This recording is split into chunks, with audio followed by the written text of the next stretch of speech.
I am here in the forests of Norway during winter, in a blizzard, to bring you the best black metal documentary that was ever made. Couple of things. There is no narrator in this documentary because artists tell the story, and it's not structured in an anally retentive way. You might call it OCD. There's no narrator, so I structured it sort of according to subjects, but you have to make the story in your head. It's a good thing that airplanes are circular because then they wouldn't be planes anymore. Planes are flat. They'd be air spheres. Any kind of comedy that you see in this documentary is made to make you laugh. It's not made to insult anyone. It's not made to insult you. Although if you like black metal, you're gay. To use the word in the pejorative, you're gay. Warning, this is for people with a metal attitude, not someone who works in a corporate environment and is brainwashed by the human resources, office environment way of talking. Despite anything you see in this documentary, I personally think that black metal is a joke. I call it the pro wrestling of metal. So I'm having a little fun with this documentary, and I'm having people outside of black metal because only kids listen to only one thing. My personal opinion is that black metal, as it is known today, is a Norwegian or Scandinavian music. People say that it's the lyrics, fuck you. Because if you hear a song like, oh, that's black metal. So it's purely sonic. Let me be blunt. If you know about black metal, you probably are buying a documentary to show yourself like, wow, I'm cool. I know all this stuff that I'm watching. So forget all that because it's sensationalistic anyway. This documentary shows you the humans. I would say the wizard behind the curtain, but there's no such thing as a wizard. So if I showed you the wizard behind the curtain, it would be a fictional character. So I'm showing you the real personalities of these people. I don't know if any of this introduction is going to make it into the documentary. I lack focus, and maybe the camera lacks focus. It's on autofocus right now. I don't even know if I'm in focus. Before we officially begin, I would like to play an excerpt from the band Esoteric from England. This is from the album Maniacal Veil, and the song is Circle. It's a 20-minute song, so I'll play the beginning of it here, and I'll end the documentary with it.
Defined by musical style or lyrics? Both. I think both, yeah. Of course, black metal is defined by the lyrics, Satanism, the darker aspects of life. But also, I think the blast beats, the intensity, the high guitars, and yeah, I think it goes hand in hand.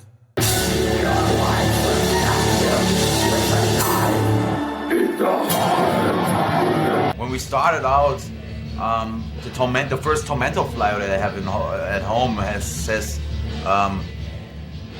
black fucking metal, which at the time we wanted to be Venom.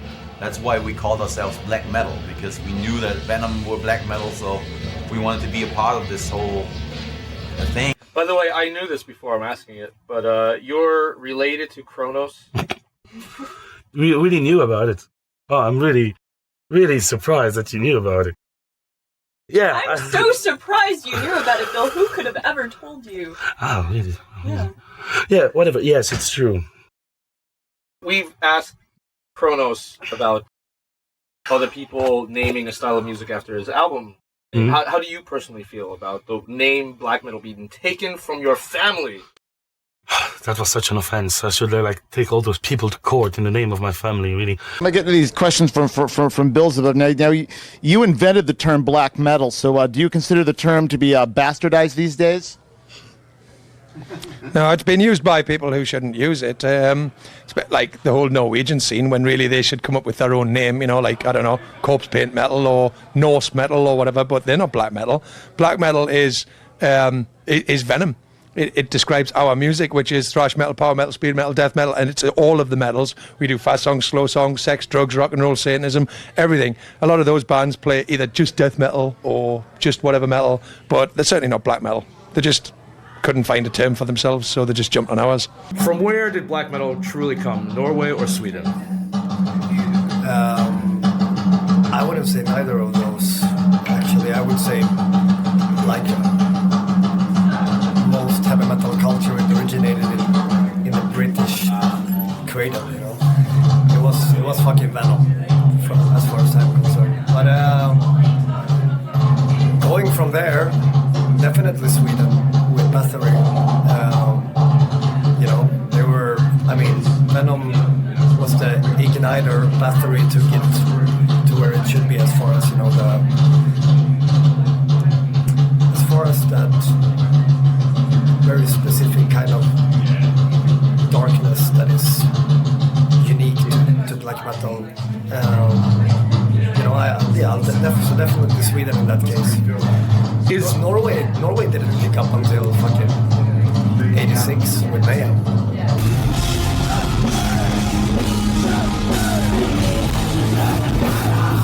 Would you say that Quorthon maybe invented? Yeah, he did.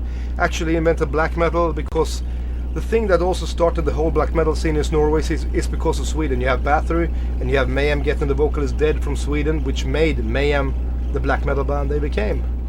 And when they started out with the Viking stuff, it was inspired by Quorthon from Bathory again.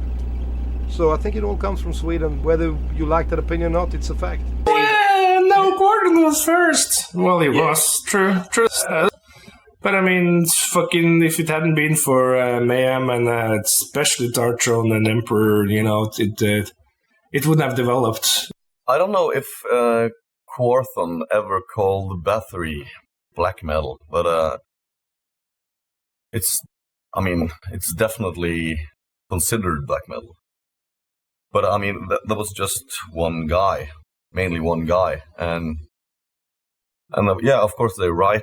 It was black metal before the second wave. It's actually belonged to the first wave, in my opinion. But there were no black metal scene. There was just one guy. Usual, as the scene is so small, and how did it get? Fuck! It wasn't like a scene in '86, or it was a title of a record, nothing more. So I'd say the whole cultivation of the term black metal and what it was supposed to be, or what it was like the fruits of. So it's a Norwegian thing. I first heard the demo, songs of which later became Soulside Journey. It's a very solid death metal album. We were deep into that death metal thing, and we had our own theory, like it should be possible to play the riffs, for instance, on synthesizer or cello or whatever, to fit to a horror movie, typical horror movie. So all the riffs would be sort of the note structure that would fit to a horror movie. From there on, that was death metal for us. I was told that the extremely drastic change after that album was the result of you being commanded by members of Mayhem. Oh yes, I am on a computer. I only take orders from Mayhem members. Next question, please. No. It were like that. It was. We were really fed up with the whole death metal thing anyway.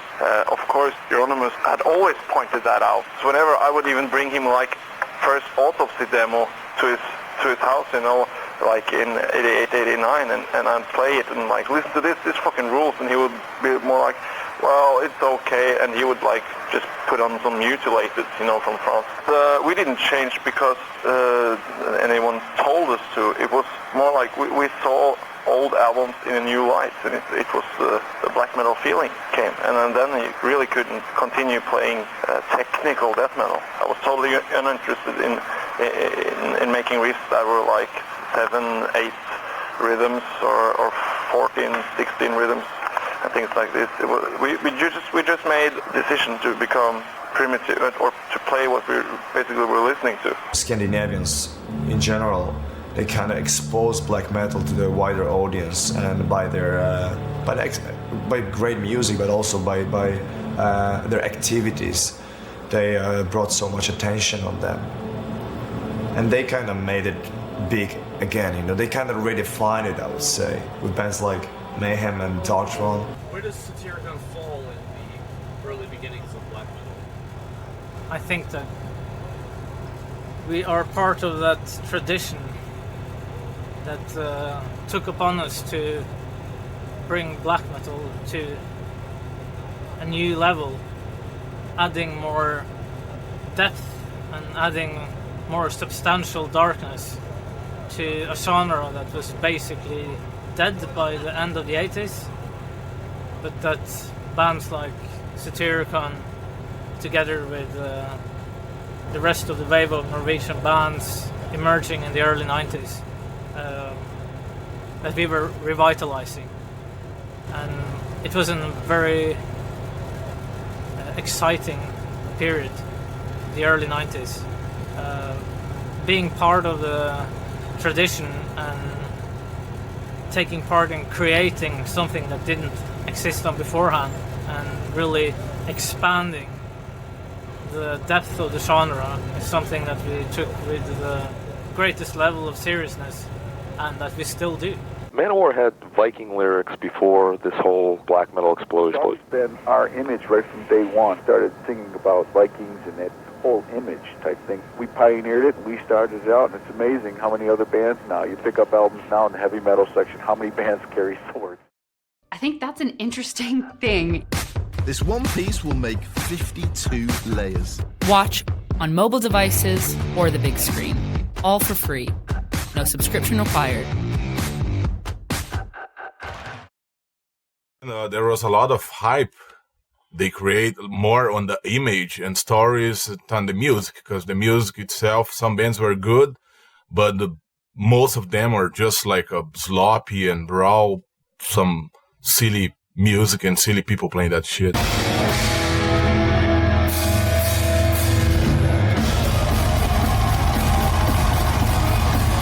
There's you with these guys, then it was Mantis and Abaddon with somebody else. It just didn't work. Yeah, well, it wouldn't work, no, because A, they would be doing it for the money, which we don't. We do this for the integrity. And B, I mean, it's not in their souls to do this. This isn't their idea.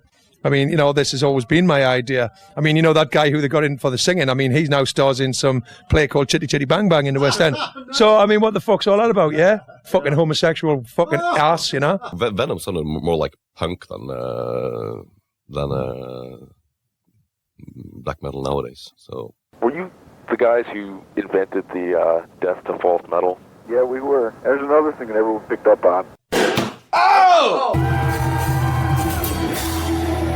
It's great, though, to have like a myth around a musical style. I'd say it's a bad thing for me, but for people that want to get into it, sort of like, so it's easier to get into something that's myth-ridden because it's exciting. Violence today, in 90% of the cases, are just an image into black metal bands.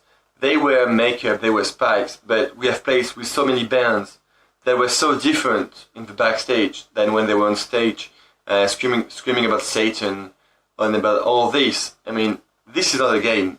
This is a very, very difficult and very huge topic, but in some way I even think it was crucial for the development of black metal that happened, no matter how you look at it. Yeah, it wouldn't have the notoriety, if it wouldn't be for the church burnings and the murders, Once again, people were kind of young, people were really influenced by what was going on. I mean, I think it turned into one of those, everybody wanted to outdo each other. I'm pretty happy I never got that far. I mean, I remember I had my ideas about something, but it never happened, thank fucking God. We're living in our own world, we don't want to, end up in jail.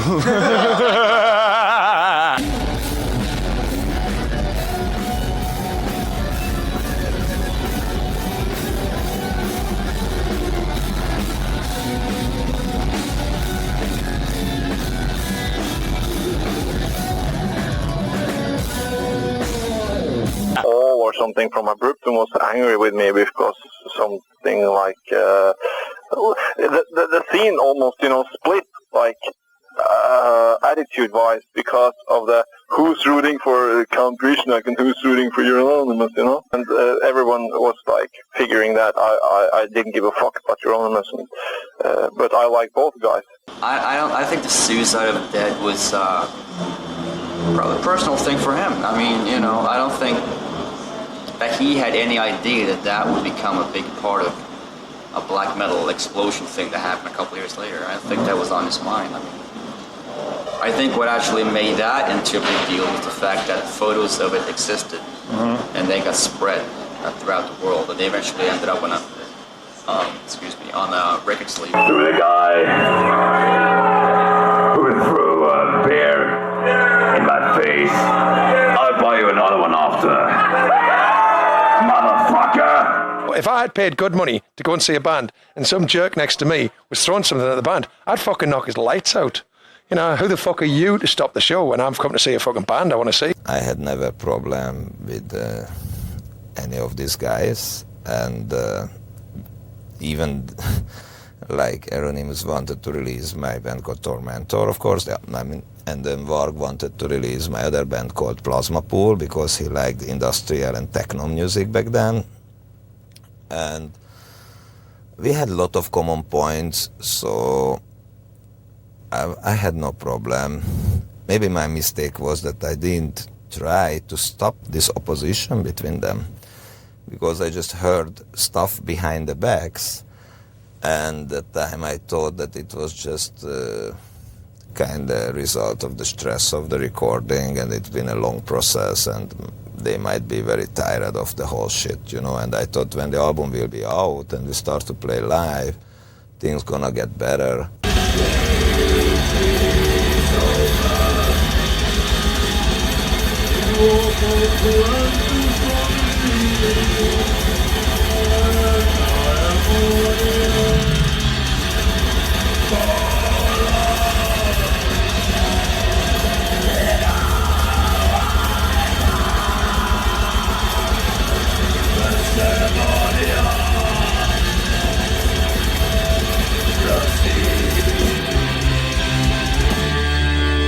So it's also it's a dark aspect of our history, because now, of course, all the outsiders, or not all, but many of the people think, wow, such a great story that belongs to Mayhem, and Mayhem lives on the blood of these people.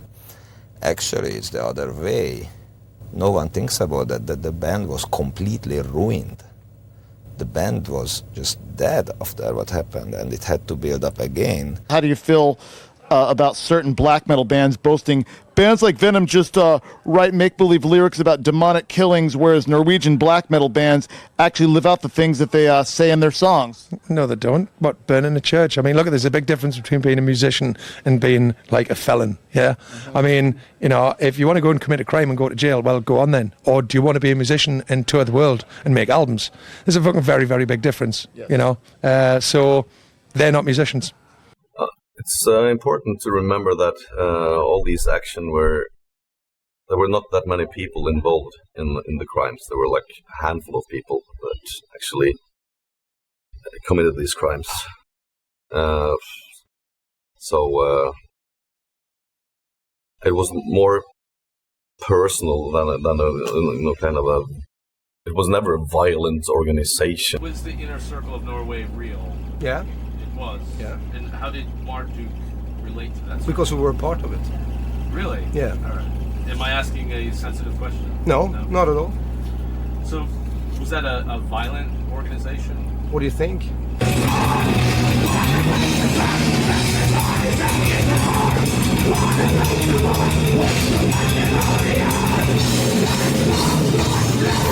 What can be concluded is that whatever it was, it worked. A lot of buildings caught fire, people died, something went on, If you want to call it in the circle or not, I don't know. It was the beginning of a movement.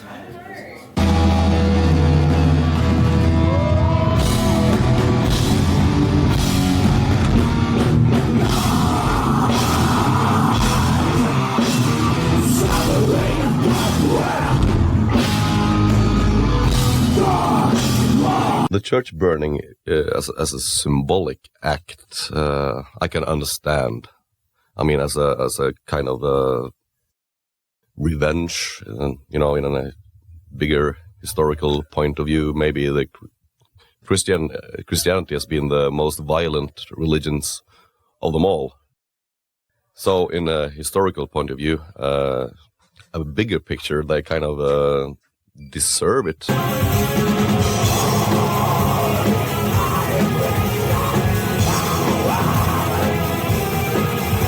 What's satanic about that? What, so did the devil help him? No, he got caught. He went to jail. So how satanic's that? Was the devil looking after him? Ooh, no. Once again, you're a felon. The cop came and arrested him and said, you will go to jail. And the judge said, go to jail. Where was the devil helping him? I mean, it's all bullshit. Yeah. So he's really satanic, is he? Because he stabbed some fag or whatever. Duh. Thank you, fans, for defending me. Do I punch him now? Please don't. Punch him right in the nose. Was Watain ever part of the violent aspect of black metal? I think you cannot be a black metal band without having, violence in your blood somehow. I think it's an integral part. I mean, I don't see how you would be in a black metal band for 20 years without having to be involved at some level or another with violence. The energies that black metal thrive on, they're bound to manifest at some point. They're bound to materialize, and there is the explanation for the natural reoccurrence of violence in relation to black metal.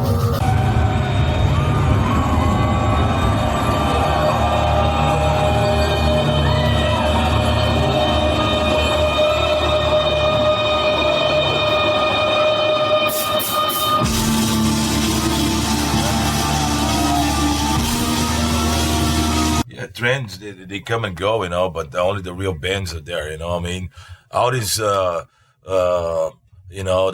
burning of churches and shit, this is pretty silly, man, I mean, you got a guy in the middle of nowhere and set a little chapel on fire and make a big deal, all that shit, I mean, you're from South America, we've seen a lot of crazy shit going on, like, people killing people, I mean, like into the scene, into the shows and shit. Nobody gives a shit. Nobody makes a big deal of that shit, I mean.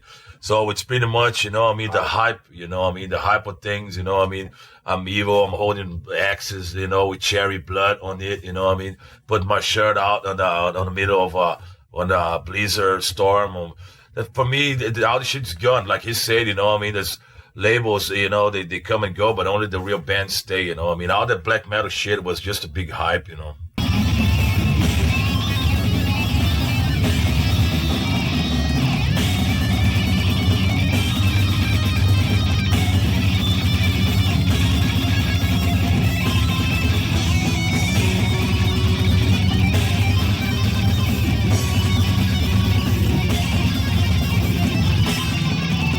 We're really not bad people. He makes sure He's just drawing us this way. We're not that bad. We just want to see your underwear.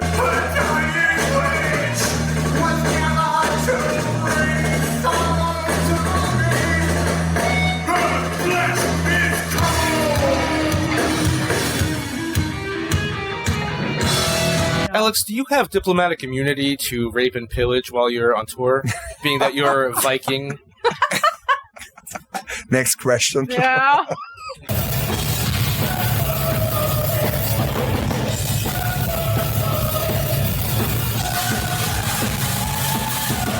Are you the only death metal vocalist who doesn't believe in evolution? The only one? I'm sure I'm not. I know I'm not, dude. Well, let's get evolution. No, wait. Oh, wait. I'm not. You're taking advantage of my drunkenness, asshole. In entertainment, is it very hard for an artist to speak his mind? Do they censor a lot of... No, not in Germany. Oh, no, of course they do. Yeah, they tried to do that with me once because they thought when you have like violent lyrics, that's a problem. So you're not allowed to wear a swastika? I'm not allowed to wear any swastikas.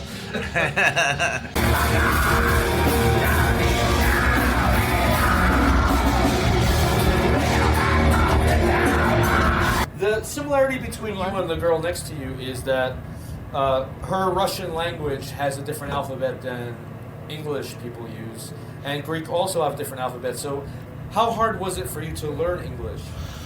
Not so difficult, you know, because English in general is a very easy language to learn. Could you tell that to all the illegal immigrants who are in America? No. The last blog I wrote, it's called "Keep on Rocking on a Free World?" ? I'm afraid not. And when you talk about rules, there's rules everywhere. You know, we were talking about Germany, but you get to go to countries like Bolivia and Colombia, where you think everything is very like chaotic, and they have so many rules, you know, and that kind of kills the country. I don't know if it's politically incorrect, but I think politically incorrect, it's like speaking the truth nowadays, and definitely that's too many rules. We hate these rules. What do you think about why is rap more popular than Sanctuary? Because it gets a push by fucking money conglomerates and forced on people with lower IQs, and it's like force fed to people. So then that's what they listen to. It's brainwashing, man. Do you think that the World War II imagery may be irrelevant to younger people? Maybe. I don't know. But I mean, I think that non-historical era should be irrelevant to anybody because everything is the way. For example, in Sweden, a lot of people are really, they don't know their own history, which is bad, I think, because you need to know your own history, know why we have the borders we have, that people bled for them, you know, and the things that went on. But people don't give a shit today. They only care about, you know, whatever, you know, media stuff or whatever, social media is more important or whatever, or actors. It's just like a weird world, and the inspiration people have today is strange things, you know. I wonder if people outside of America, when they see American movies, see that there's an agenda rather than... Yeah, I think most people can read between the lines, yeah. Do you think that sex education should start earlier and that you should actually teach by doing it to them? Really? I don't make fun of the handicap. Which band is more politically correct, Voivod or Napalm Death? Politically correct is not even, you know what? It's not even politically correct to ask. Yeah, exactly. Your humor is amusing, but that's really kind of crossing the border. Really? Yes, it is. Is it like... You know it is. That's why you're doing it. Were you banned from Germany because you were a Nazi? Oh, I'm no Nazi, but yeah, there was that rumor that went along. Like, there was that, some years ago, there was like a big fight, like a stupid thing started up by a stupid ass from Belgium. I'm not going to make any publicity for his band. But saying that we were Nazis and we were performing on stage with big swastikas and everything like that. And we had like 9 shows on 10 canceled in Germany because they really believed we were like Nazis. I can see all of your swastika tattoos right now. It's really shameful. You know, What about the children that listen to Enthroned? What, don't you want to be a role model for them? Why are you promoting Nazism? Well, I always wanted to be a teacher. I heard that you have a Nazi in your family history. Would you like to reveal that? Go on, keep going with this. Let's see where you're going with that. Would you like to reveal, or should I say? You tell me who it is. Rommel. Rommel, the desert fox, yeah. So, tell us about Rommel. Actually, my grandfather was actually in the RAF and flew against Rommel. McDonald. Oh, Rommel McDonald. I should have. How did you not see that coming? The fast food fascists. There is a German band called Varg.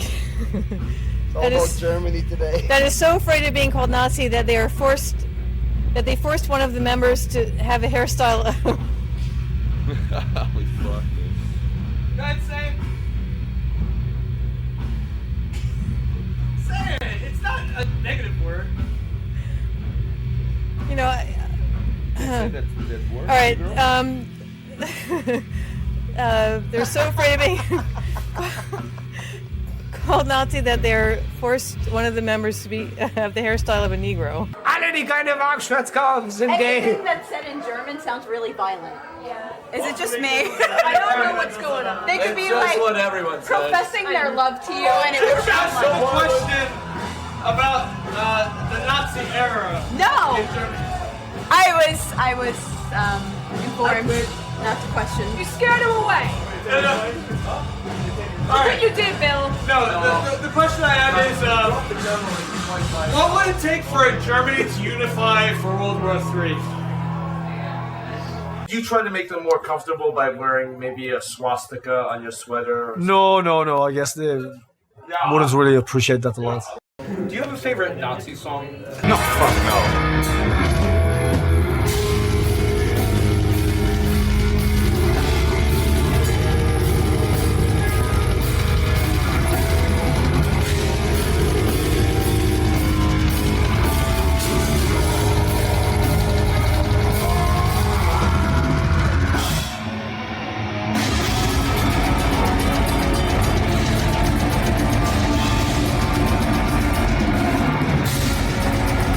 In Finland, the problem is that you can't be realistic without being labeled as racist. Were I ever a Nazi? No. Tell me about your Nazi history. I have no idea what you're talking about. Do I have a Nazi history? No? Okay. Which one of you is the Nazi? No, I'm just kidding. Do you have family that goes back to World War II? Yes. Did any member of your family help Nazis go back to Germany? No. You came out in a Nazi costume in New York last October.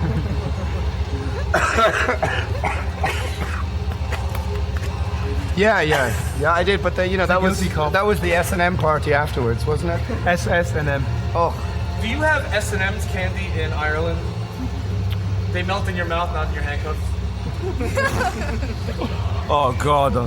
This is why he has us here to object us to his stand-up that he can't actually go and do in a proper club somewhere. That's what we're here for. All right, so how do you really feel about Hitler?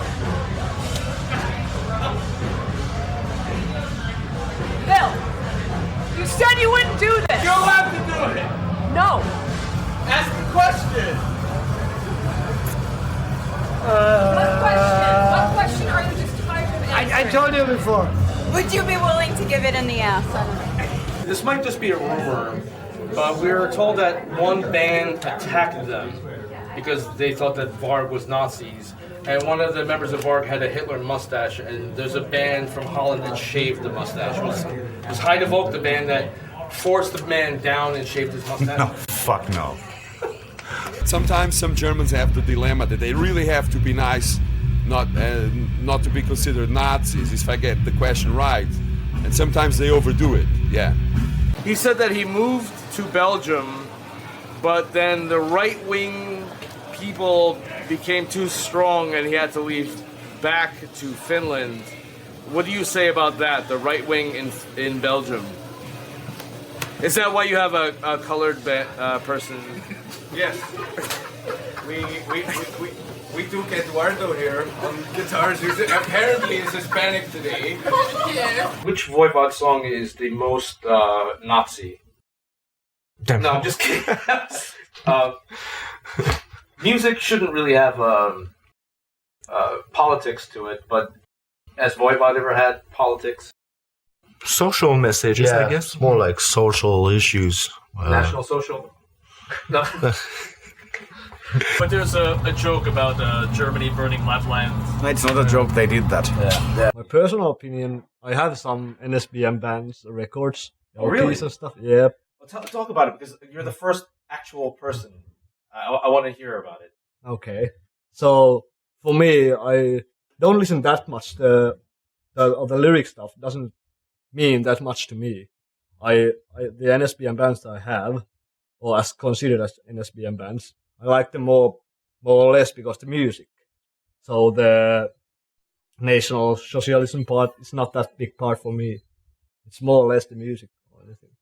I don't consider that as a bad thing for me that I can buy that record because it's NSBM. If I like the music, I will buy it anyway. They don't have a problem with the anti-Semitic lyrics in Germany when you go over, or do you have to modify them? Yeah, all our Nazi songs. Yes. Germany, everything, even remotely connected with, nationalism is always labeled as Nazism. And then once you get labeled a Nazi band, then there's no future for you in Germany anymore. And no one wants to be labeled that. Even the Nazi bands don't want to call themselves the Nazis. Norwegians were the first to have a sort of extreme pride, and I was wondering if that sort of pride maybe was manipulated by mass media as being of a darker kind of pride, like a white supremacist pride. Oh, that's definitely a media thing, I think. I mean, just look at all Norwegians. We have the national day, it's the 17th of May, and you'll see every fucking Norwegian dress up in a national costume, waving flags and all. And that's not because of a white supremacy thing. It's because Norway is a very young country, and we just got our own country in 1905 after being bitch slapped around by the Danish and the Swedes for many, many years. So we're just happy to be Norwegians, pretty much. I think we have a very strong sense of nationality, but not in a very supremacist, that kind of way. To be proud of your roots doesn't mean doesn't mean hatred for other cultures at all. As years passed, going through the 90s especially, I think a lot of people would agree that a lot of the music, the metal, started to become politically correct. I think that every human being have the same rights, as I have. A music that was once violent and offensive, that dealt with darkness and brutal concepts, was becoming almost, I was calling it almost becoming like hippie music. You could offend one thing, but you couldn't say this about another thing. Once Satan had become obsolete or was not offensive to people anymore, that a lot of angry young men were going to have to find some other way of sticking the finger up to people. Black metal, you had most bands now following the formula of Antichrist, kill the Christians. Well, what about the Jews? On a religious level, Christianity is based in Judaism. And on a different level, which NSBM takes it to, Jews are a race. I think that they're responsible for most of the wrongs in the world. Could you tell me your opinion about the whole anti-Semitic or NSBM part of black metal? Because there is no counter voice to that.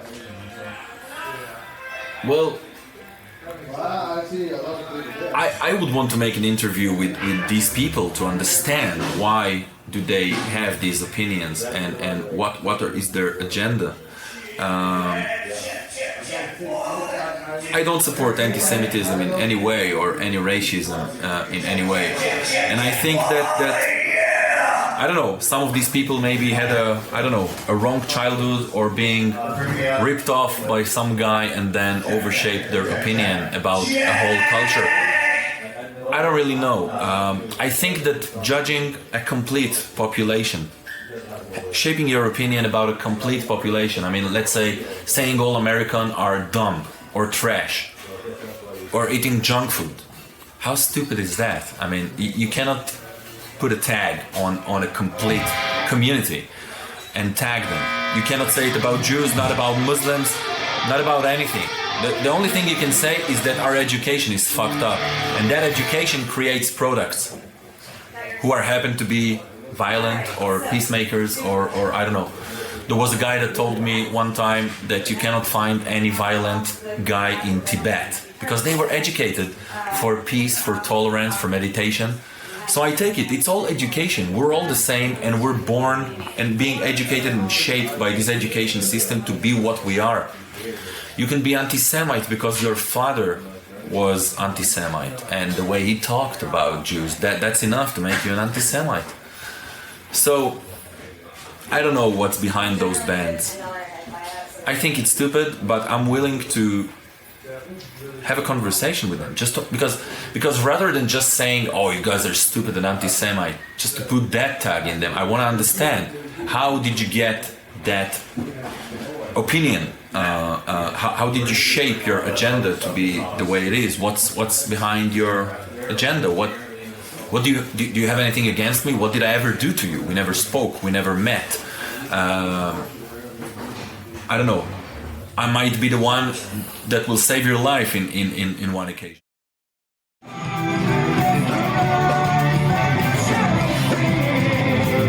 Racism and politics are so far away from our vision of black metal. Politics is nothing but the science of man to control other men. The only time I ever was like convicted for anything, it was like for a demonstration against apartheid.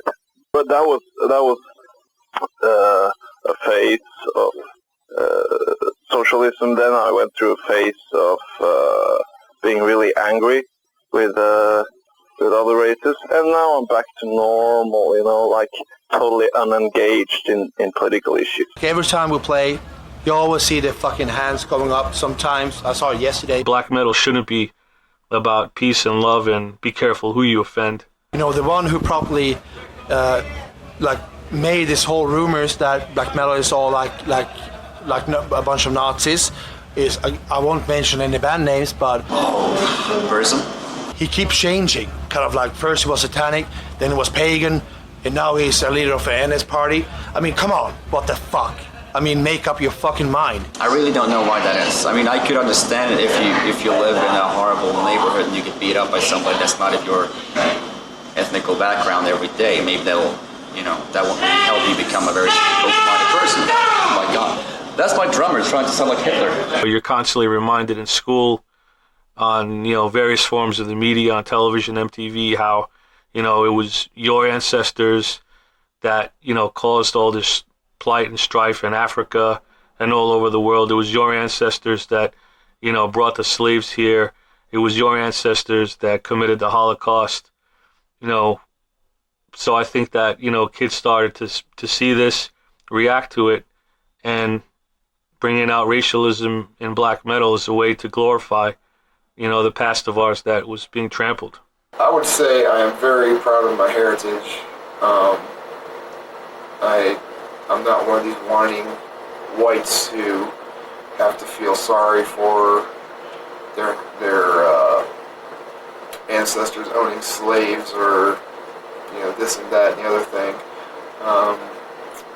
But in the next sense, there's a lot of white trash I don't like to deal with either. I'll admit I had a fucking dumb period like about a year when I thought I was a fucking Nazi. Then I fucking woke up. Odinism became the common identity that racialists in the music scene and just in the social political scene around the world flocked to and bonded with.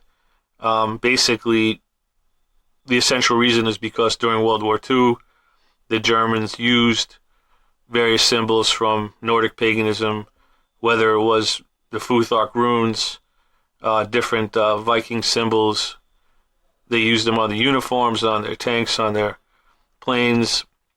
So it was identified with National Socialism, and through the years it became a way of, identifying with that past and letting others know who were like you that you were down with the same kind of mentality without having to say it. I still find the idea of a Brazilian Viking metal band a bit funny. We just play, man. I don't concern so much about racism, politics.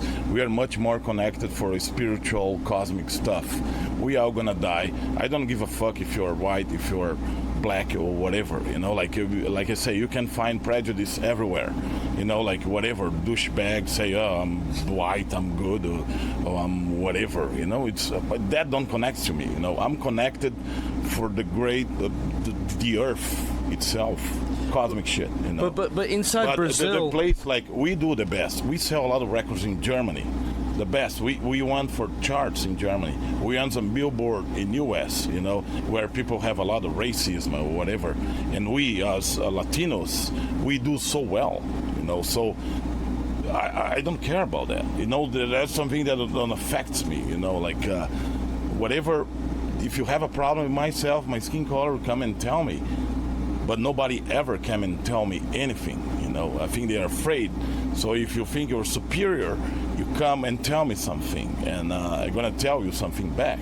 You know, so that for me is really something that don't exist. Are you the one who sings in Hebrew? I don't sing in Hebrew. The other singer sings in Hebrew. No. So you're not the first band from Holland to sing in Hebrew? No, but I believe Hebrew is the Jewish language. We don't sing in Jewish language. Oh, all right, it's Dutch. It's Dutch. I still think it's cool that there are bands like Enslaved and Amon Amarth, because even though I don't really respect them, I don't think there's any real integrity behind it. It does at least expose the youth to Aryan paganism, and hopefully from there, you know, they can use that as a spring to bigger and better things. I do think that those people shape their opinions about Jews by propaganda. Jews are controlling the world, or I don't know, these Illuminati ideas that we have controlling all the money in the world, but that's not the case. Jews have been persecuted all of their lives, so if we control everything, who can persecute us? I mean, we should kick his ass. But that's not the case. Jews have been minority in many of the places that they lived, and according to that fact, they always tried to educate themselves to be the best, because they were minority, so they always wanted to be lawyers and doctors and accountants, because they wanted to succeed as a minority. They wanted to be equal. At one point, we did have, we met with Count Grishnak from Burzum, and we were interested in talking with him, or interested in doing a deal with him, and for whatever reason, that deal never happened. And we had one lunch meeting with the guy, and people turned around and confronted us like, what the fuck, you guys now a Nazi label, blah, blah, blah, blah.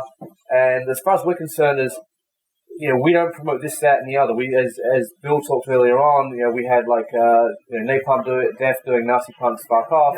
Right. And I don't see why, if we can have somebody shouting communism and leftist stuff, the version that we were interested in had no lyrics like that, but it was like Northern European folklore, this, that, and the other. As far as I'm concerned, if we can have this, well, then we can have that. We're just a label. We're not promoting one thing or the other. We're in the business of selling CDs and promoting underground music. What are your lyrics about? Is it about Jerusalem? No. It's especially our province that we live in. I believe that free speech should be free or not free only if you abide by certain rules. And I know that Antifa has targeted Tyr stupidly for some reason, but what is your opinion about the whole idea of Antifa? Are they fascists? I'm not that familiar with them. I don't really know what they do. I'm sure there are some fascists in Antifa. If you go far enough left, like Clint Eastwood said, you just meet the same idiots coming around from the right. Let's just pretend that Tyr is Nazi. If Antifa or an organization like that shuts down your show, it doesn't destroy you, it just makes you go underground. And I think they have a hard time understanding that that's much more dangerous to drive ideas underground, where people can't have ideas corrected, they can't debate ideas, where almost telling someone that this is bad makes it cool. Yeah, I think speech should be completely free for precisely that reason. To get things out into the open and to discuss them, and so that we know who's crazy. There are dangerous idiots out there, and if they're not allowed to speak their dangerous, idiotic ideas, then we don't know who they are. So it's not just their right to speak, it's our right to hear it.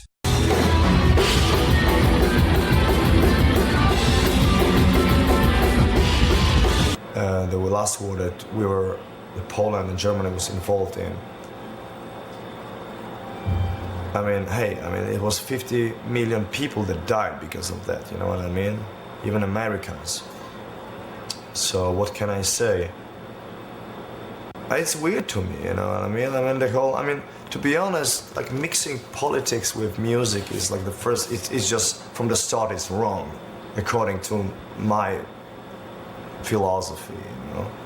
Art is art, politics is politics. It's like two different worlds, you know. If we criticize our government, so they think that we're traitors, That's fascism right there. You have the will and the right to say whatever you want without being a traitor, and I think that majority of the world today is going into fascism again. That's the way I see it. Is there a special problem being a German musician? Yeah, I mean, we had, like, that's the thing, like other bands probably too. We used German lyrics back in the day, before there was any Rammstein and stuff. Then people suddenly started outside Germany, or are these German dudes Nazis, or why they use German language? Hello, it's our mother tongue. So we picked only some titles and some phrases in German at that time. So even that was too much.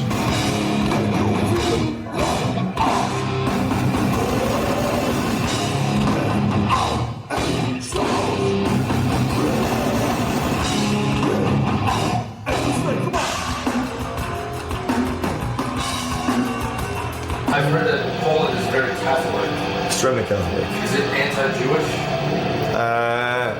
We got some issues with Jews. Yeah, I mean, I'm not talking on, on my behalf. I mean, that's how I see Poland. Poland is pretty anti-Semitic country, yes, and I'm not here to say that it's not, because that'd be a lie. You know what I mean?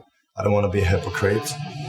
I'm not a big fan of. I'm not the biggest patriot, on the other hand. You know what I mean?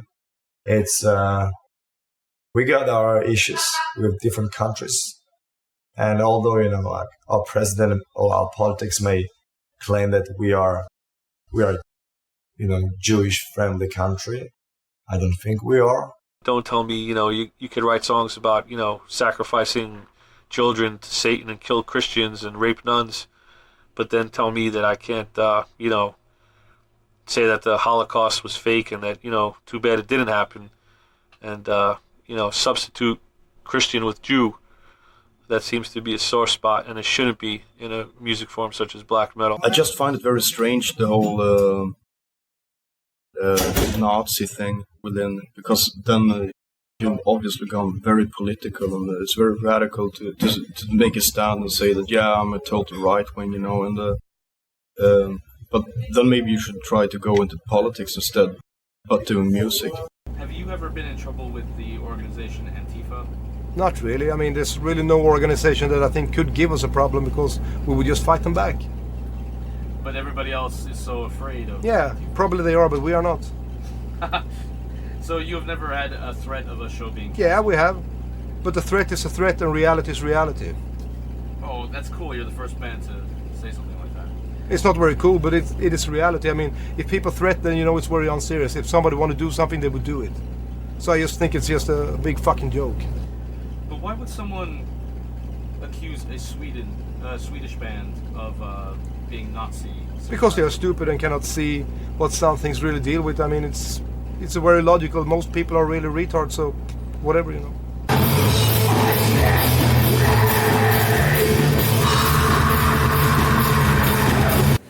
I am personally, and Batain has always been, holding high the freedom fire, the torch of freedom, and that's a concept that I guess, at first anyone can relate to that, and everyone will say that that's, a noble cause, but what it actually means, true freedom of speech, true freedom in general, I think it's something that would scare the living shit out of most people, and that's why things are the way they are now, and that's why you have witch hunts, and that's why you have witch hunts, and that's why you have people who freak the fuck out as soon as there's someone who decides to actually be free, actually undergo liberation. That is a very disturbing thing for a lot of people, and we can see the consequences of that every day.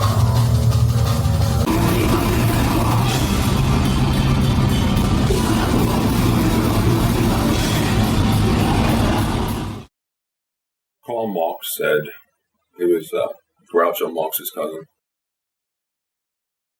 He said, who controls the media, controls the masses. But I like to say who controls the media controls the asses.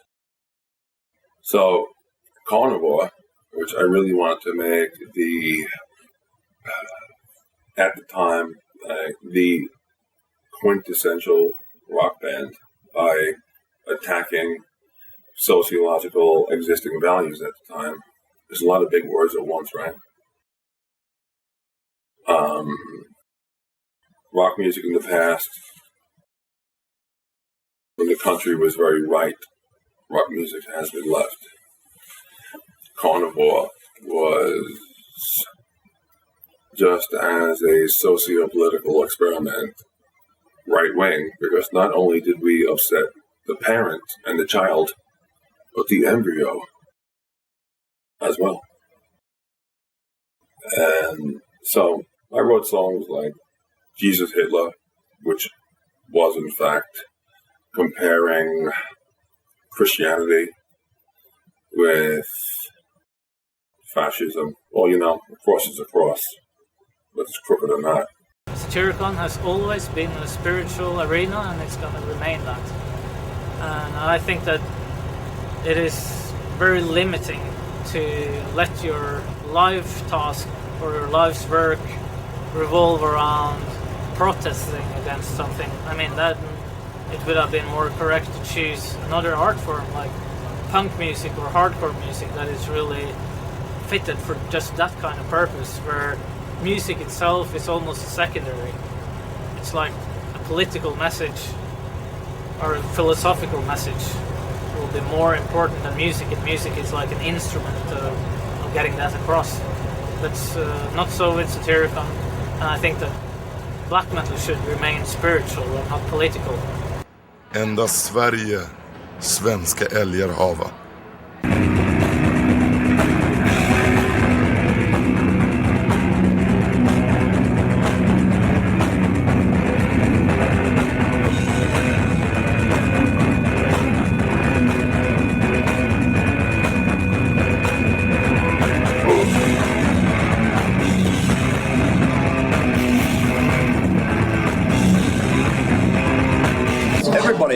Sweden is gay, everybody knows that. Stockholm used to be the gay capital of Europe back in the 70s, it's true. So don't fucking tell us that Finland is gay, because everybody knows that everybody who's been born after 1970 in Sweden is basically being butt-fucked by their father. I remember speaking Swedish in Finland was a nice way to get your ass kicked for like 10 years, maybe 15 years ago. That was like openly speaking Swedish, and a little more Finnish town would immediately result in fist in the nose. Actually, it's all started with the fact that our meatballs taste much better than the Swedish or Norwegian ones. You know that everybody's always talking about the gay Swedish meatballs, and then the Norwegian ones stole the idea like, no, we can make these whale meatballs. But since everybody knows that the true Finnish ones, we make the meatballs from the reindeer meat. So actually, all the Norwegian and Swedish ones were really like freaking out, like, what kind of shit is this? And they knew that we were right. So we just told them basically to fuck off, that you are all gays. I wouldn't say that it's an ongoing thing, you know. I mean, in the past, you know, Swedish and Norwegian bands had a very close relation to each other. You know, I mean, Mayhem and Dissection and Marduk and Dark Throne and all those bands were, you know, they were one scene.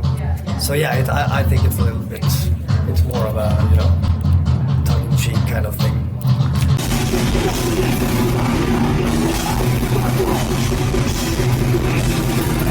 Rebecca, can you guess where Mika's hairline would start if he had hair? All right, now compare that to the Norwegian. What? Do it. Let's talk about here. Everyone hates their neighbors.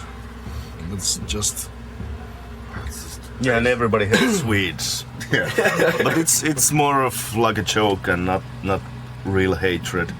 We always had a joke element on the albums, just so, you know, it was always, we would always like want to retain that tongue in cheek.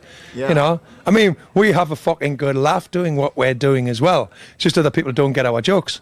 Yeah. And they straight away, oh, you're not fucking serious. You're not a Satanist. Like, what is a Satanist? Not allowed to laugh? Yeah, of course not. You know, of course not. You know what I mean? Well, I suppose, you got to be miserable all the time? Yeah? What is that? You know, I just don't get it. You know, right, so you're into Satan, right, you got to keep a straight face and never, ever laugh.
Did you say give him a burger? Dude, burger! Burger! No. I didn't say that. Just, that didn't happen. Burger, baby. I'm so sorry. Well, I know that We're used to it, so it's all No, I'm... Confirm or deny that you know the true meaning of Dimmu Burger, and that it is actually not the name of any volcano, because Americans have not found that in any kind of atlas. It's not really a volcano. Is the sound that Norwegian cows make. They go, Dimmu, and you make burgers out of them. Alright, we're ready. Again.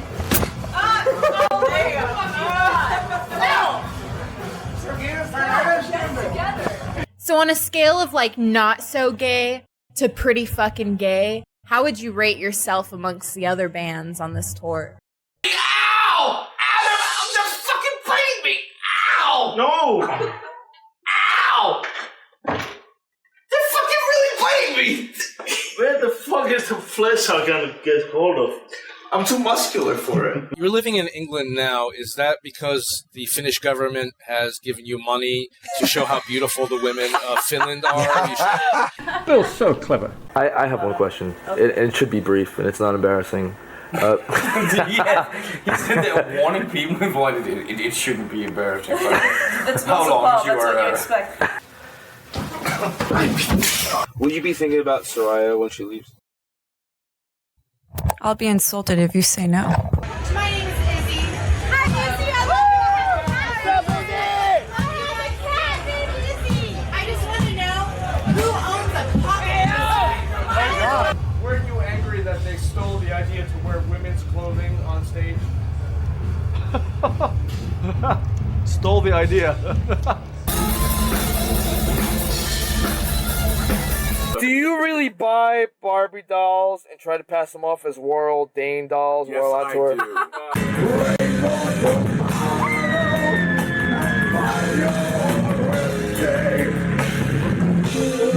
At least he's not pretending to be professional. No! Right. Oh! Did you just... No!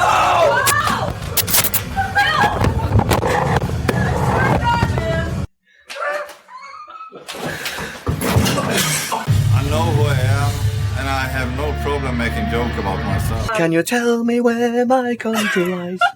Grutle. Okay. Hi, Grutle. Yeah, but wait. I'm mental. If she's speaking to point at her more, that way we get her full body. All right. I'm talking about the vocals.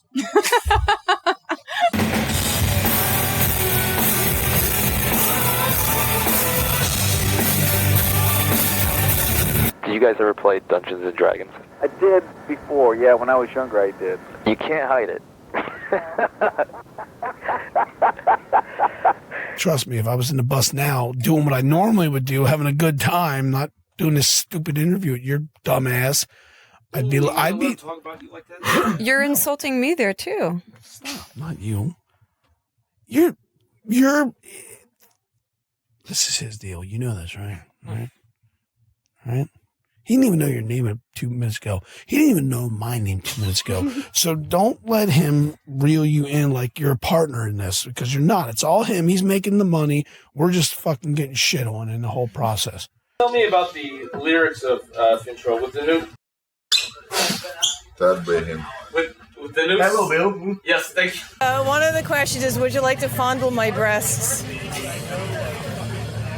Well, you know what? He wrote this, to by be the honest way. with you, I didn't really think about Actually, it you until can right fondle now. his. Why don't you fondle his? No, because he doesn't look good to me. Yeah. But you know, now that you mentioned it, sure, why not? Have you ever been quoted as saying that you love your good and plenty? I wouldn't know, have I? Well, in America, there is a commercial that's probably capitalizing upon your fame that says, Charlie says, love my good and plenty. But you don't really speak in that grammatically incorrect way, do you? Usually not, no. So if someone were to offer you lots of money to speak in a grammatically incorrect sentence... But it depends on if you're talking about the candy or if you're talking about... how do you feel about the candy? I actually like that. I mean, I haven't had it in a long time, but I do enjoy that one, yeah. All right. For the sake of posterity, I will say Charlie says, and then you say, love my good and plenty. No. May I ask a question? No. I just want one. It's not No. a silly question. It's not enough. No. Please. Is it true that the drummer of Heidevolk, are you familiar with him? I know them, but not. I know the band, but I don't know the guys. Is it true that he auditioned for the band, but he was rejected because although you both tell stories, he is a beer drinker, but the members of the band are wine drinkers, and the two people do not mix? I wouldn't know anything about it.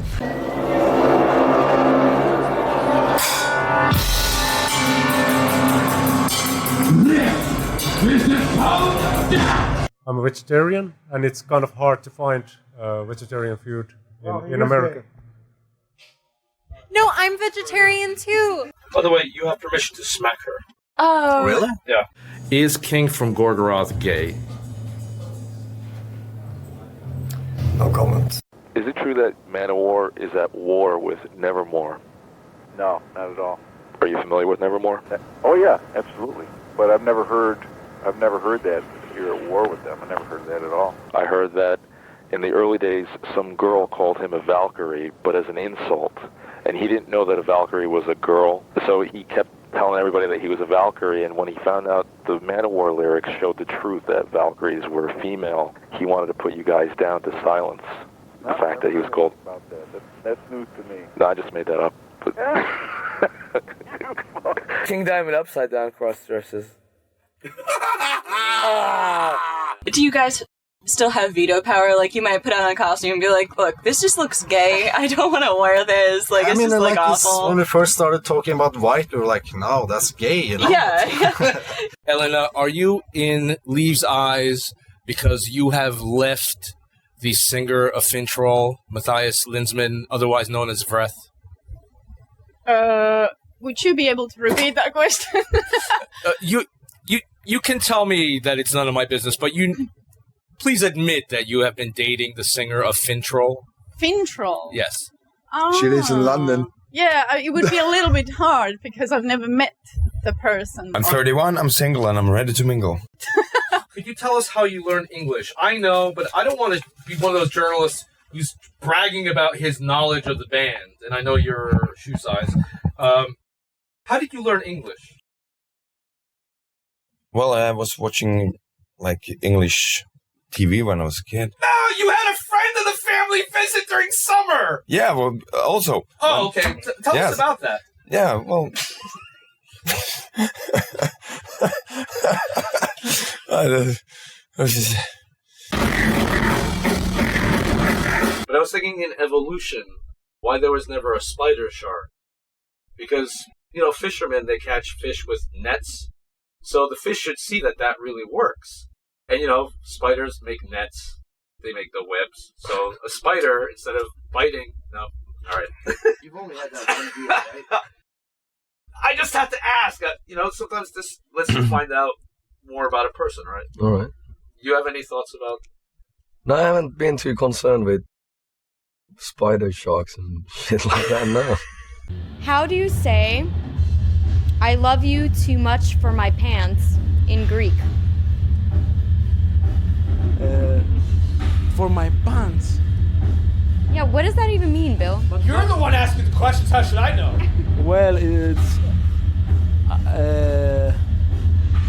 Σε αγαπώ πάρα πολύ για τα βρακιά μου. What happened with you and Trouble? Why are you not the glorious singer on their... Well, I think that I kind of answered that, I think. I mean, I'm always looking for new things, and, I get bored, and, we were doing the same stuff every night, and, and it was like a little bit stagnant for me. I felt like I wasn't moving forward, and I wanted to do my own thing, So I left again, and I did the Blackfinger album, and now I just got done with the Skull record, and it's just new things instead of the same crap all the time.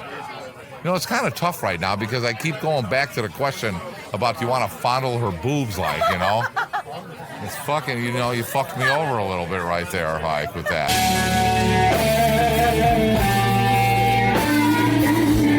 Have to get this question out of the way before we proceed, and that is, Elena, do I have any chance of being your husband? Well, I don't know how many proposals I've had so far, but we'll see after this interview how you do, and then I'll give you my answer. When you perform on stage, will it be hard for you to concentrate because you will see me in the crowd? I'll ask him a question, and for every question he gets wrong, you have to kiss him. Oh, dear God. All right, so, Terrier. Get them all wrong. What is the capital of New Jersey? Of New Jersey? Yes. New Jersey. Wrong! Melissa, you know what you have to do. Go ahead. All right. What is the capital of New Jersey? I don't know. Trenton. All right. Trenton. So remember, if you get 3 wrong in a row, she has to kiss you on the lips. Woohoo! All right. I have a boyfriend. All right. He'll understand. He can't kiss Terrier. Sorry. I have boy boobs. You have what? All right, so Boobs. But next that's a question different story is, altogether. What is the temperature of the surface of the sun? What if he gets it right? We don't know the answer. I know the answer. Oh, you know the answer. 20 degrees. No, no. So you know what you have to do. Shit. That's 2. Balls. 2. Oh, he meant Fahrenheit. Wait, maybe he meant Celsius. They're both wrong. Okay. All right, now remember, if you get this wrong, she has to kiss you on the lips for 20 seconds. All right. What is the secret ingredient to gasoline? Calcium. No. Oh, you did that on purpose. You know what you have to do. It's a very common. Go ahead. 20 seconds. And everybody count down. 1 Mississippi. I know what it is. Go. 1 Mississippi, 2 Mississippi, 3 Mississippi, 4 Mississippi, 5 Mississippi. Would you like an exercise lesson with Aaron? Sure. I need one, don't I? But you have to sit on his lap for this. Okay. Are you able to do it? Could you drive with someone on your lap? Of course I can. Try it. Okay. See how it works out. This is interesting. I've never done this. No, I've never done this before. Okay. Right, okay. I'm not sure. Where are you going to put your feet? Yeah, where am I going to put my feet? Where are we going with this, everybody? All right, Aaron, could you please instruct Make me her on the look like proper an ass? way to exercise? The proper way to exercise, I think you'll find, is to bend over a lot, wear the tightest and skimpiest clothing, and I think that's about it. Aaron, should you be thrusting to get an aerobic exercise at this point? I can. Let me just lift my... I don't know where the other pedal is. Let's just... There we go. How's that? Nice. Hell, I'm fitter than I thought. I'm in so much trouble right now. Oh, look at this. We're working it, girlfriend. And there's a mirror there as well. Look at that. Yes. Yes. Everybody go to the gym. It's this good. Sometimes when you run your mouth, you don't really know who listens. Yeah. And one night you were referring to yourself as Prince Diamond, and the king really didn't appreciate that. Is that true, or? No. Do you ever remember referring to yourself as Prince Diamond? No. I don't think I've ever done that. You got to meet your favorite grimoire girl, Natalia. How was that? How did that go? It's fine. Very nice girl, you know. She brought her boyfriend, I guess, you know, and they were both really cool people, you know. I mean, they came to the show in Toronto. I don't know, I think they'd driven for a couple of hours, you know, and supposed to do an interview, but I don't think there was a tape recorder present. So, and she was supposed to take lingerie photos with you too, and somehow that didn't happen. No. And she's Polish. What does that mean? Well, hey. it's funny that she's Polish and she goes to interview you and she does not have a tape recorder. I'll just leave it at that. Now, we haven't had some good times in Poland. No, I'm not. Really? I'm sorry, that might have made it seem that I trapped you into insulting Natalia. That's not what I meant. It's just funny. Oh yes, that's exactly what you tried to do, but you did not succeed. Jadłeś kiedyś kota? No. A szkoda, a psa? A psa. Damn it. You know, I'm sick of this line of questioning already. I'll just say yes because. Okej, no to jadłeś psa. I'm gonna fucking punch your fucking skull in. No, it's your design. Kenepolski corpse. Elf ever recorded vocals album, but you still wrote that you did the vocals? Who should that have been? Because I heard of an artist doing that called Nilly, and the only Nilly Vanilli is... Did one of you at one time wear a monk outfit? Yeah, that would be the Trollhorn. Yeah, well, not former. But the keyboard player who doesn't play shows with us anymore. Right. Except the fellow. Yeah, except the fellow. At the show yesterday, I didn't see him, and I was thinking that maybe Messiah Marcola sued the band. Messiah Marcola. I wear this monk habit. It's just to that people will notice me, you know, like a thing to watch, you know. I'd like to ask you about your Justin Bieber shirt. Wonderful.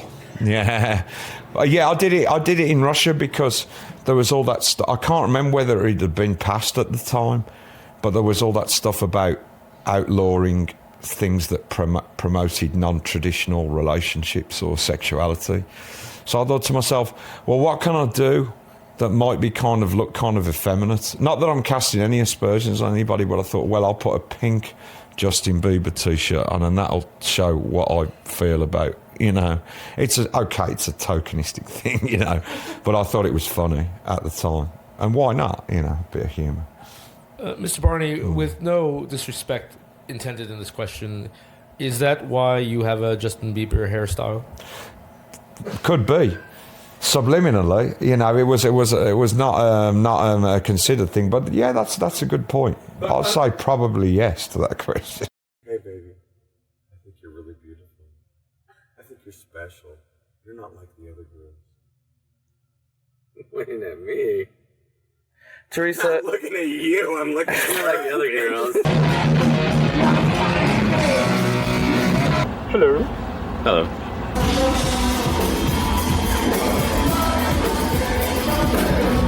It's very flattering.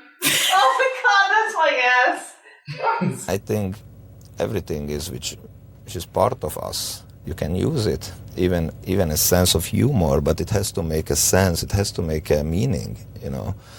And for instance, the Christmas tree was like, if you look at what's happening at Christmas, we are killing or cutting out millions of Christmas trees. And they are dying in your room. So actually what you have in the room is just a corpse of a tree, which is just slowly dying in the name of love. And it makes not much sense to me to have that trees.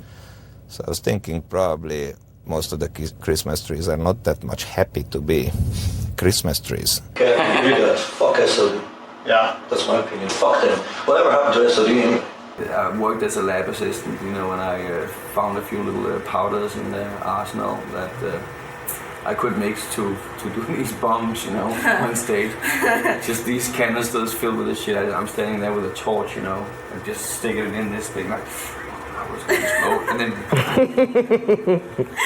it was, but it looked real good, Nightmare!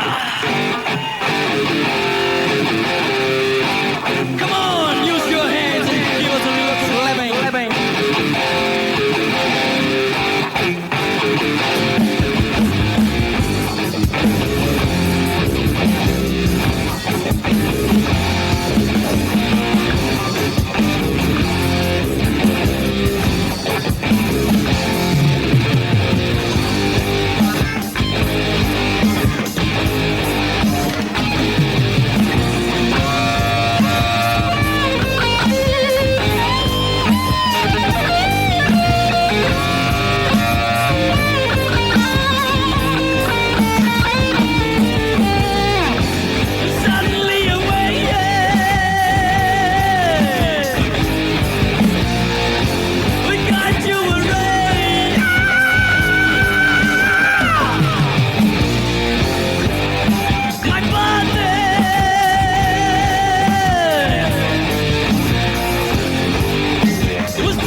problem with human bones in America? Is that illegal to have human? No, I hope not. I'd collapse if I didn't have them. No, I mean the bones that you carry, your mic No, stand and. no. Okay. We had a problem with the goat skull in Argentina, I think it was. Getting to one of the planes, you know, it was like... Can you just say it's plastic, or can you just lie and say it's a prop? King doesn't lie. That's right, that's one thing. But the other thing is that, I think you can tell. Was Mortis at all an influence to your new theatrical stage ideas? Mortis? Yeah, Mortis. Well, not really. I think he actually stopped doing that also. It was actually Fintroll that told me that you're not using the ears anymore. Those guys caught on to that shit. To me, there's a thin line between cheesy and fucking cool. In just my psychology, the way that it works was that I felt that the ears, it was too much. Unfiltered stage. You want to talk about that? When in Stockholm. The rumors spread. That's my homework. I'm not one of the lighter guys in the world. Due to Big Macs and regular visits at McDonald's. But I fell through the stage when I was doom dancing to at the Gallows Center when we played a show in Stockholm. Can you talk about the blood that you use? I guess you're not using blood in America because some people were crybabies about it. No. We use blood on every show all the time. And it's animal blood. Yeah. Are you afraid of any blood-borne pathogens? Any? No. How soon does the blood come out? That's for people to find out at the shows. So are you going to destroy this camera when you play with your blood? There have been quite a few incidents like that, yeah. But all jokes aside, I mean, the blood is integral in the Watain performance, and we, as integral as a bass guitar or a drum kit, It's been like that almost since the beginning, when we started playing live, and it just remained there and became an extremely important concept. And I think, a lot of people might have a little bit of a tongue-in-cheek attitude towards it, and they might not really might have a lot of questions about it. But I think when people see it and when people experience this, I think that it usually wipes the smile on most people's faces.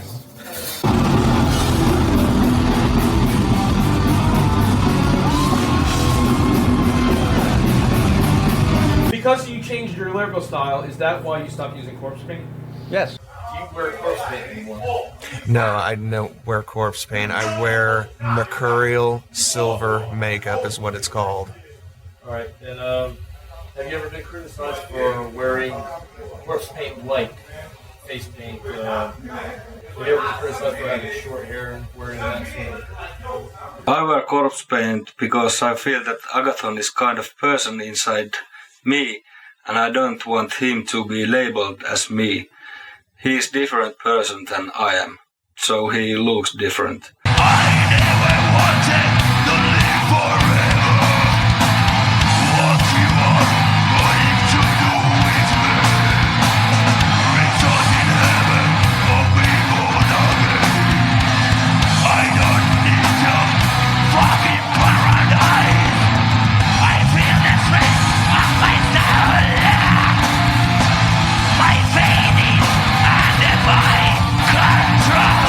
I compare it with a movie. We like to be like a movie on stage, and if you take that pain away, then a lot of power will lose. You will lose a lot of power. We used to have a much less the paint and stuff, but after one tour we just added some more and a bit more and a bit more. Now it's like this. Why did you decide not to wear corpse paint? I don't know. It just seemed a little ludicrous, I guess. And you had a few bands who did that, but again, you had a lot of bands who didn't, like Enslaved, like us, like Mysticum, like basically you had Dark Throne and Mayhem. They were the ones doing the paint thing, which I guess stems from regular rock antics like Kiss and King Diamond, or yeah. So it wasn't that common, you know. How do you prevent acne from wearing all the makeup all the time? Tell me about your face routine. Because your face is pretty. Yeah, it's so clear. Okay. Yeah. I guess it works for me. Corpse paint. Look at those pores. I don't know about acne, you know. Beautiful now. He's just naturally gorgeous.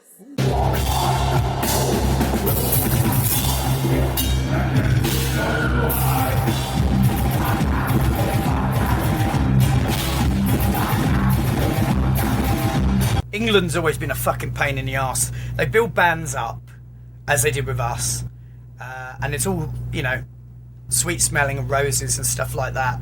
And then they just have this habit of just like then smashing them to pieces. When you meet someone that knows things about your band, you know, that does their homework. Yes. Not unlike some other people. What was that again? The Grimoire of Exalted Deeds. That guy there, like, was wearing horns even at one point, I think. Does Satyricon have any strange stories? Any kind of violence? Any kind of sensationalism? Oh, we tried to avoid all of that. We felt that was an obstacle for the spirit of the band rather than a benefit. And I mean, nothing is more important than music when you're a band. And our passion was always the music. And we had the passion for the genre of black metal. We grew up with that. And we wanted to dedicate our lives to it. But all these sensationalist stories were just obscuring the whole mission and the whole task that we took upon us. I mean, if you are dedicating yourself to a specific kind of art, then there is no higher purpose than that art in itself. You don't use it as an instrument of getting political messages across, or religious messages, or any sort of philosophical things. You want to express yourself musically and devote yourself to that.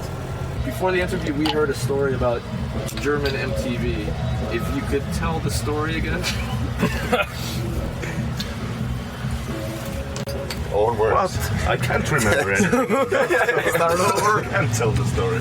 Yeah. No, we did. That had to do. It was the Bang Your Head festival this summer, and we had to do a interview for the German MTV, and they said, "Yeah, we have the biggest VJ in the German MTV gonna do an interview," and he was so drunk out of his mind that we really had to get him into the interview. It was like a must.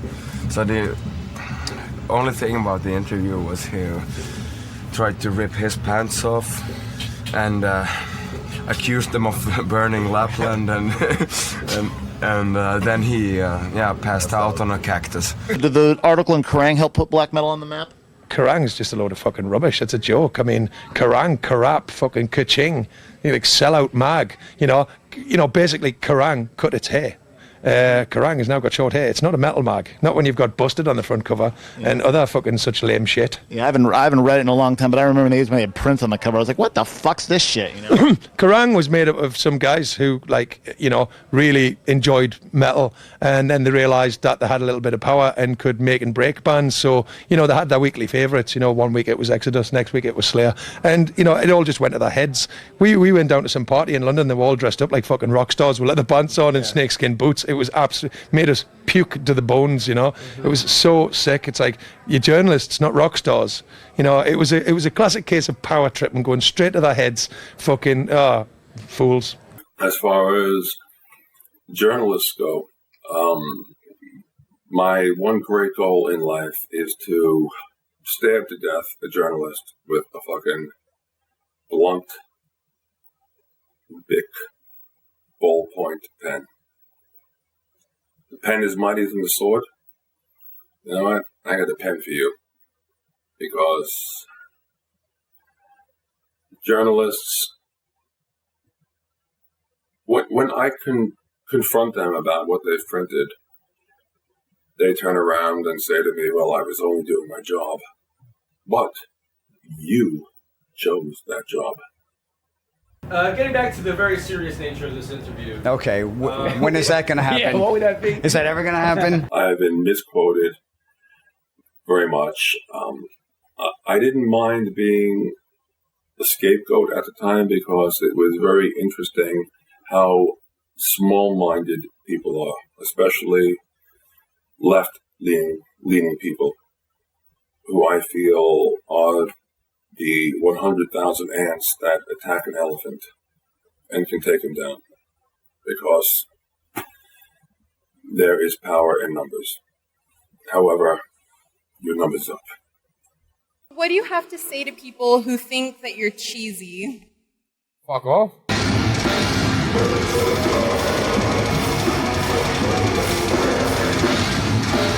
We are Italians. We are fathers of opera lyrica.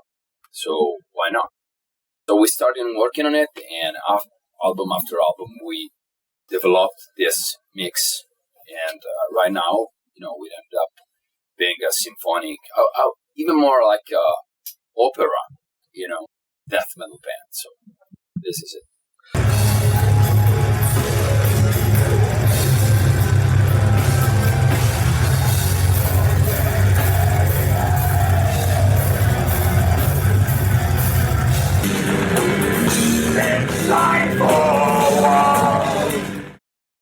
Your label is a doom band, I think it's just a good name for our music, to describe how it sounds. It's really slow and heavy, We try to be different, to cut out from all the thrash bands and stuff. There's so many thrash bands around playing fast.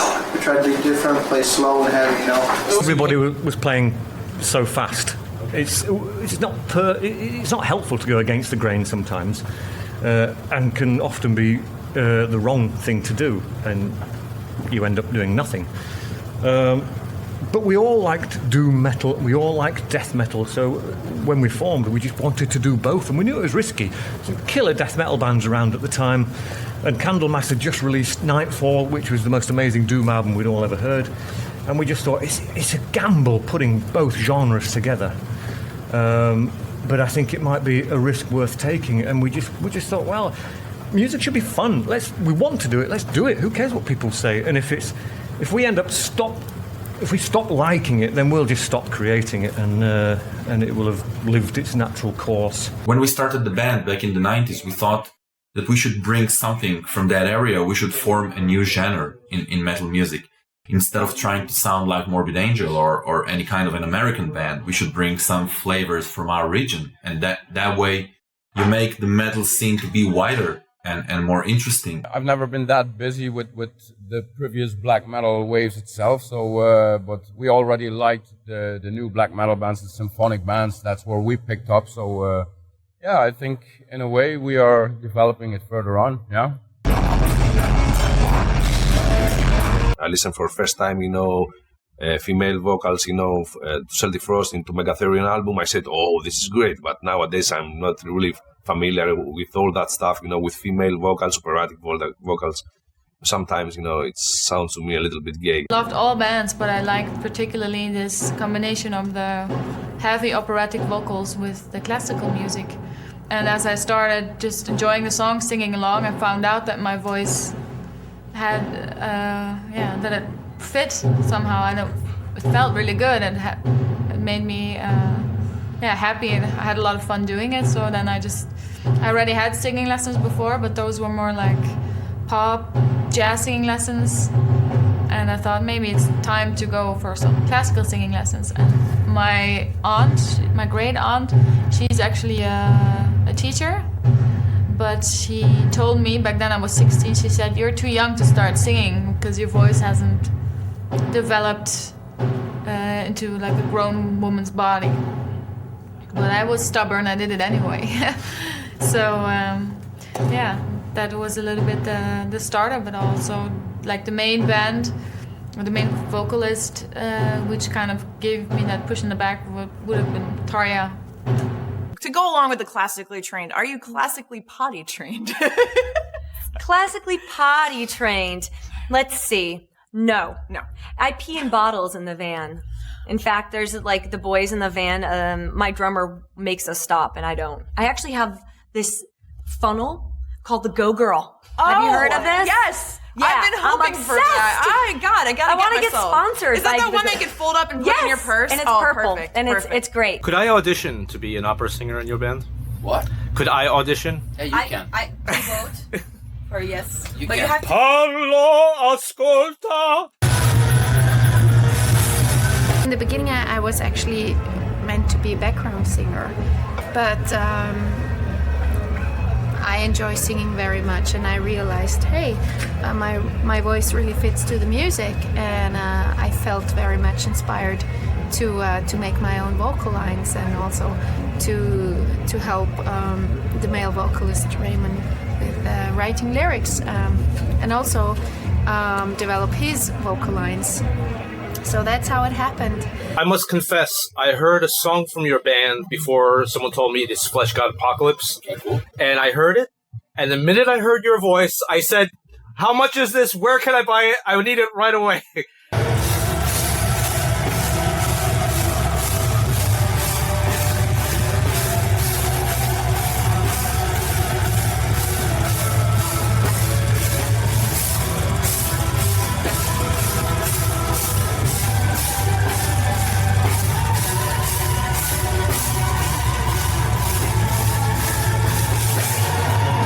I just went to a great singer because I felt that something was different with my voice, something was wrong.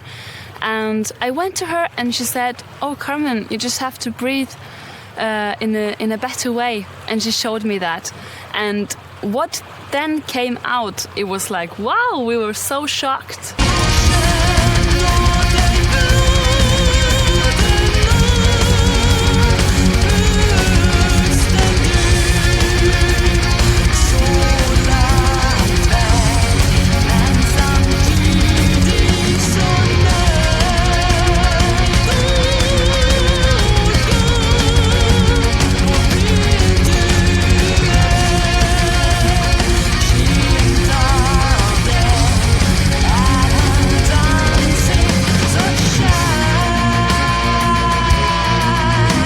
Is Christianity oppressive in Scandinavia? Christianity is per definition oppressive. It's a religion that thrives on oppression. Always have.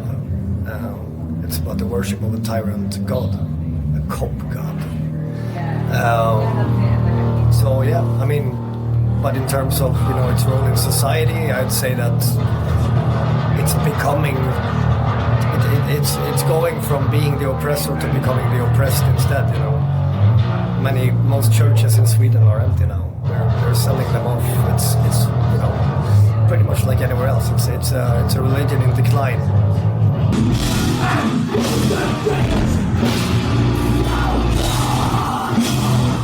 Religion in Poland, does it really have power against the Yes. civilian? Yes.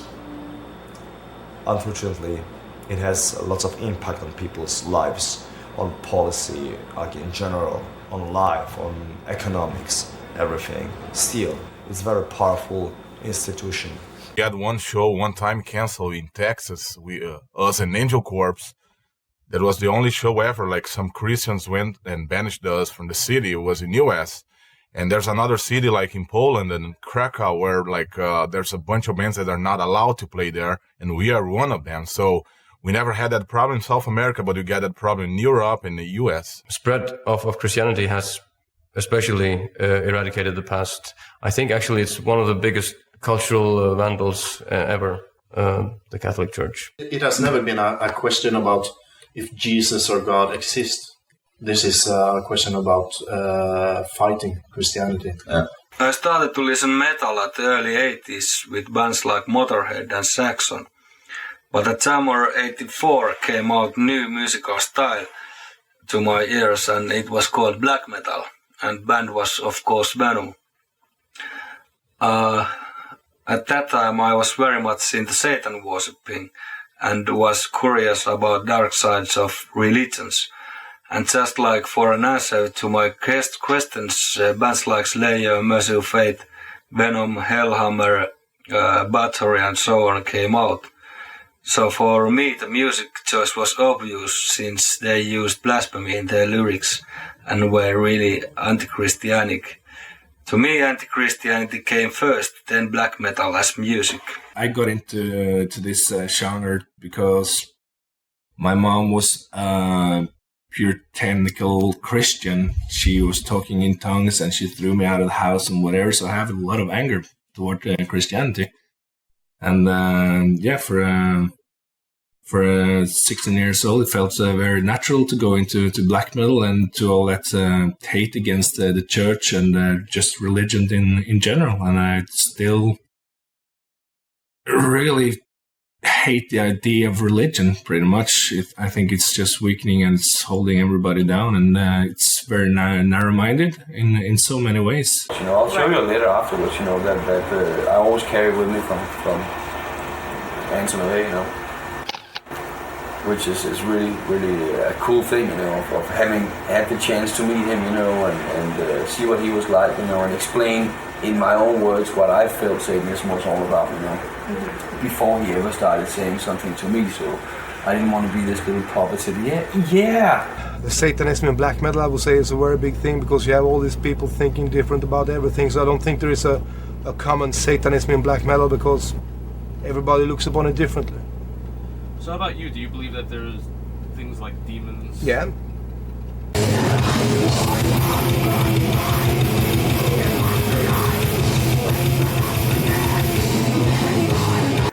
Well, that might be tied in with the That's fact enough. that... That's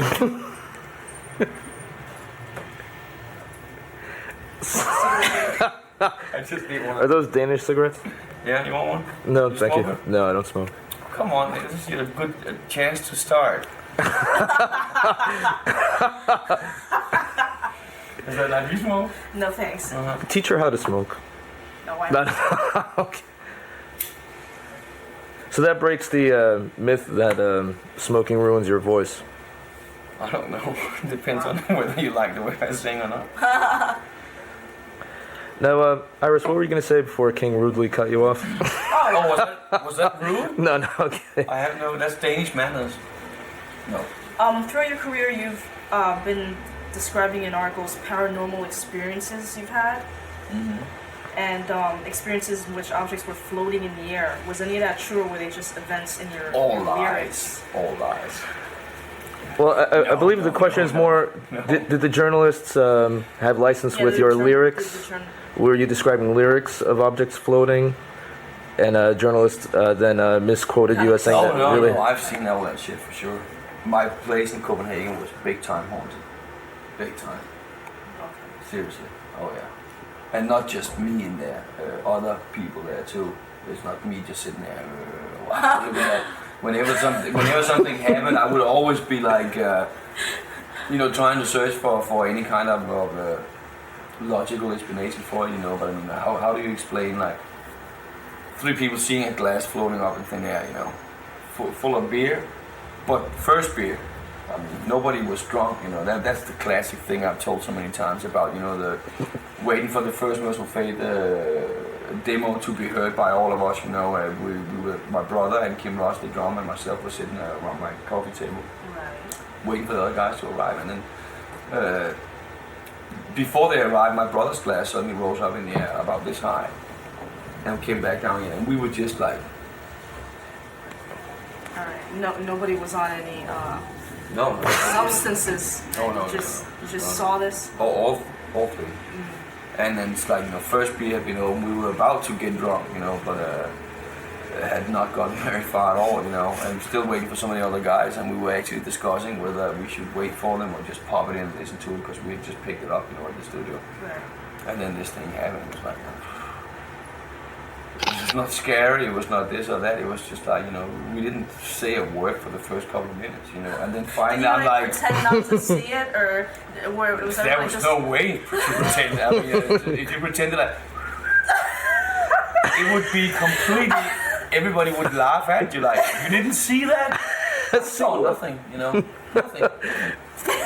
So you can't. That's like what I would have done. Yeah, I don't know. Yeah, there was no way. Everybody was just like. My vision to make it short because it's really complex. Oh, size doesn't matter. That's how you use it. Like that's the excuse of people who has a small penis, mister. He does. Anyhow. Wait, that's a more interesting question. Why don't you ask him about that? What? About the size of his. Would you say that you're average or small, large, maybe Belgian? No, I'm not not Belgian because I'm half English. So it would be like it would look like a roast beef with French fries around it. Quite really weird. We were on our own. There's England. It's an island, and there's a big tract of water called the North Sea that separated us from the whole Scandinavian crew. So that, in a way, kind of cut us off and made us individual. But and also the fact that all the other bands were very Tolkien based and Viking heritage. Whereas, England obviously is steeped in, Celts and Druids and the whole Spinal Tap thing. Satanism is a bit, childish in a way, you understand? It's the same like Christianity. Some people are confused by the early lyrics, and they have labeled trouble as white metal or Christian metal. Would you like to set them straight? Actually, Metal Blade dubbed us that, because when we first came out, with the new wave of British heavy metal and all that bullshit, a lot of the bands, how they sang, Slayer, Venom, Merciful Fate and all that, they kind of sang a little bit satanic lyrics and shit, even though they didn't believe in it. They were just doing it because it sounded heavy or whatever. At least that's my opinion. But, I was never one to be able to sing about shit that I didn't believe in, or how I didn't feel, so I probably sang just as many Satans and Lucifers as they did. Did you know that you have a backwards message on Melissa? What message is this when you play Satan's Cross Upon the Wall backwards? Is that intentional? You don't seem to know anything about it. No, what? Tell me about it. All right, if you play Melissa backwards, Satan's Cross Upon the Wall, what message is this? Was that planned? You look like you didn't know. I have it on tape. That's what it says when you listen to it the ordinary way. No, the ordinary way is Satan's Cross Upon the Wall. Yeah. And backwards is what message is this? Is that what it says? Yes. What message is this?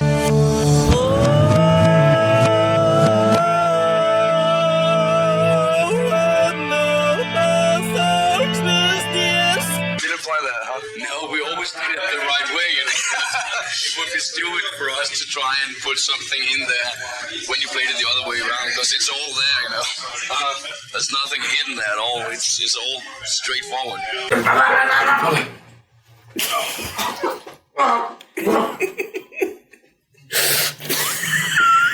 Fast! There's a lot of people who don't understand death metal say that the vocalist is Cookie Monster. Yeah, I know. Would he make a good death metal vocalist, in your humble opinion, or your expert opinion? I think it wouldn't be taken too serious. Because I don't think that all death metal singers sound exactly like him, except maybe like one that I could mention, but I won't. No, I won't. Your predecessor? I didn't say a word. No, look, listen, seriously. I don't think really. Even he doesn't. I mean, Cookie Monster's like, if he is like a death metal singer, it's a very tame version.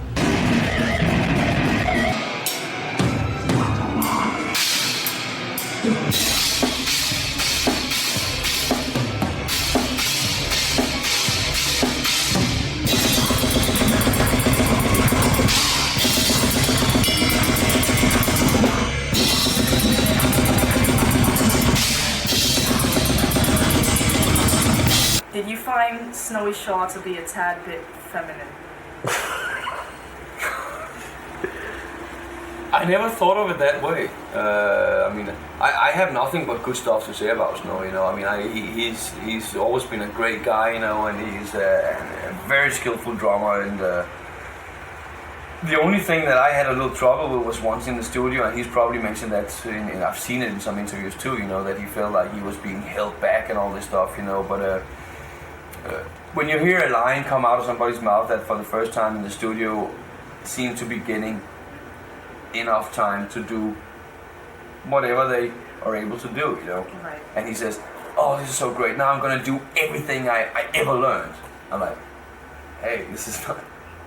That's no short solo album here, Right. you know." Right. Yeah. This is. We're doing music that everybody needs to understand and play, you know. So you like, there was a lot of things where, you know, there were roles, and I'm not saying bad roles, killer roles, but they were just going over so big parts of the songs. Yeah. I mean, like, and every time there would be a little change in structure of the song, you know, going from a verse to a chorus, there had to be this gigantic role. I mean, it's like, I can't understand my own songs anymore, you know. I guess he just threw in that feminine remark to try to trap Oh, you the- into. See how good I am. You into, See how good she doesn't just give up, you know?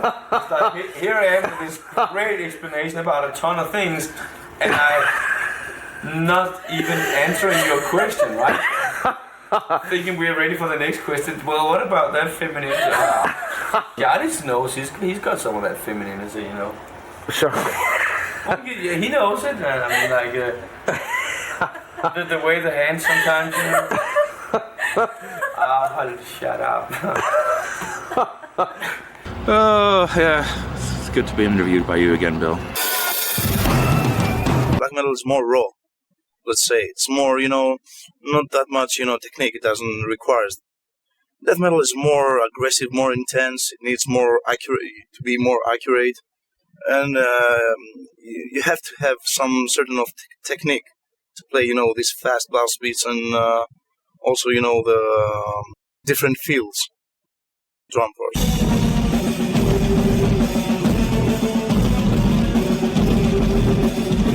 Your Privilege of Evil EP was amazing. But when you changed styles, did anybody call you gay? Gay?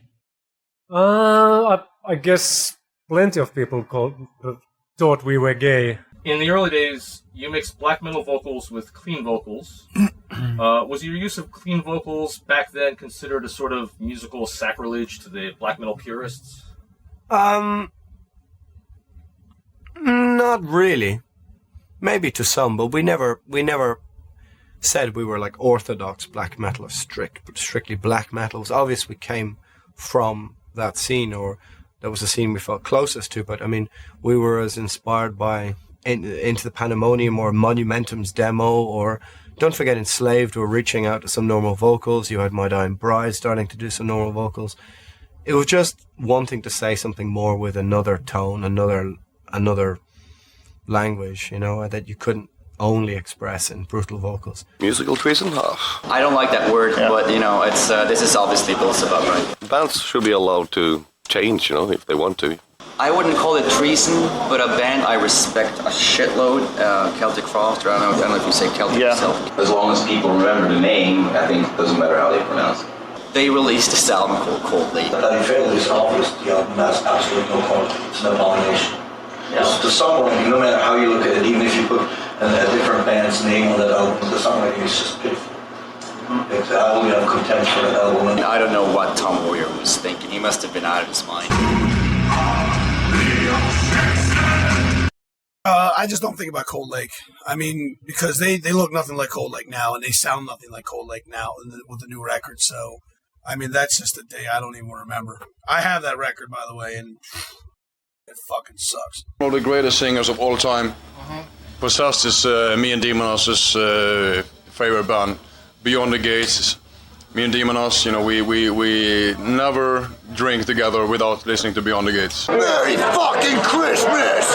Yeah. Kill your fucking grandma, bitch! Well, I do death metal vocals live as well. I mean, there's a lot more to it now. I mean, I'm getting older, my balls are sagging more. Yeah.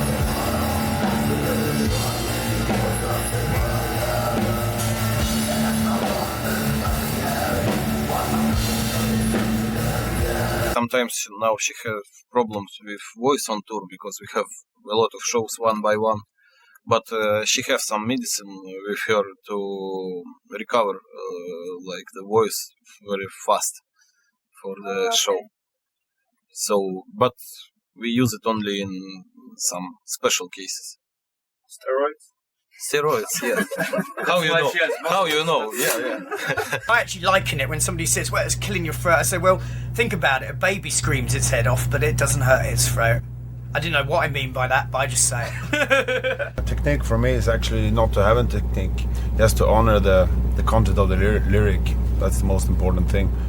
And then saying to myself, what do I want to say and how do I want to say it, and that's it. They sound very hateful at times. Yeah, maybe because the lyrics are very hateful at times.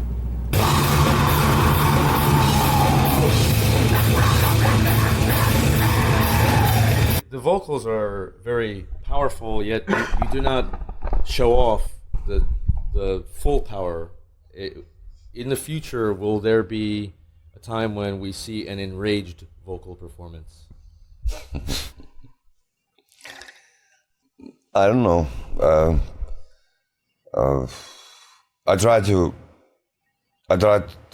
keep the vocals kind of inside the melody of the song, so that's why I don't want to get the rates to get too rate or too loud or something like that, because I want to keep the harmony. Rest an interview pretending like one of your nipples is the microphone? Yes. All right. Next question. Just one answer. I heard there were actually falsetto vocals on the first Nevermore album, which was actually a demo. But the producer got the high vote. He got rid of the high vocals because he wanted to market the album toward the American crowd. Can I answer that? Yeah. No. Is this working? Hello? No, wrong. Hot mic. Got a hot mic here. I think there's hot mic. And with Turn Loose the Swans, the vocals completely discarded the demonic aspect, and they were clean. Before I get into Turn Loose the Swans, how did the band react to your singing clean? I heard that you didn't prepare the band, you just decided to sing cleanly into the microphone, and I think Calvin fell down laughing. Could you talk? Well, that's a bit rich. I think falling down laughing is not quite right. He may have raised a couple of eyebrows, because of course I don't consider myself as a singer, but a vocalist. For me, a singer hits all the right notes and works well with any musicians, and they work in harmony, musician and singer. I'm a vocalist, and I think a vocalist needs to work actually even in more harmony with the music that's going on, because you can't hit the notes, so you have to do something else to make the words really gel with the music. And I consider people like Bob Dylan and Mick Jagger as poor singers, but amazing vocalists. We all know that when you hear Mick Jagger sing, it's not the most amazing vocal performance in the world, but because of who he is and the way he delivers his words, it's just solid gold. And so I thought to myself back in the day, death metal vocals are great, absolutely love it, still doing it today, 24 years later. But it's nice to vary the things that you can do. I'm sure guitarists try and do, different sorts of guitar playing, and I needed to vary my vocals. There's no point doing the same thing over and over again. Not only will the audience get bored, but I will get very bored. So I thought, I've written some interesting lyrics, and I want people to hear them. The death metal style often crushes the emphasis and the passion in certain words, and certainly they're less audible. They're louder, but they're less audible. So I thought, well, if I've written some good lyrics, I want people to hear them, so I'm going to sing them in a clean voice. Let's see how it goes. And yeah, of course, the rest of the band weren't expecting it. Of course, I was nervous to hell to do it. And it was a bit ropey in the early days, as I'm sure everyone who does something new for the first time is. But I persisted and worked with the rest of the guys, and it turned out all right. Were you in a King Diamond cover band in your youth? No, I did my best in the first band. Well, not my first band, but Serpent's Night. I thought I was King Diamond, and back then, I was in my early 20s, and I could fucking hit notes that shattered glass. You know, I'm old and worn out now, so I'm pretty useless, but I'm still trying. What made you sing in what appears to be these incredible scales that you do? Well, I come from the Middle East, so I know how to use these scales of quarter tones and an oriental way of singing. Usually in the West or in the States, it's a very linear kind of scale. So it's do, re, mi.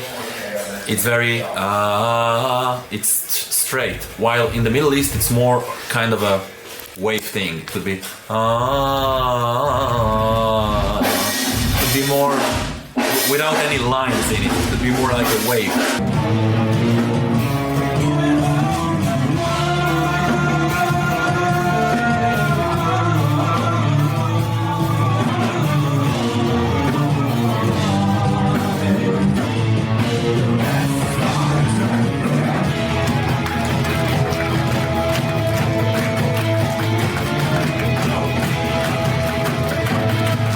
I read an interview with Jeff Tate where he was saying nobody cares about Queen of the Reich. Nobody knows those old songs right, dude. You just don't want to do it. But hey, I break it out and do Battle Angels. Even if I suck, I still make an attempt to do it to make fucking people happy.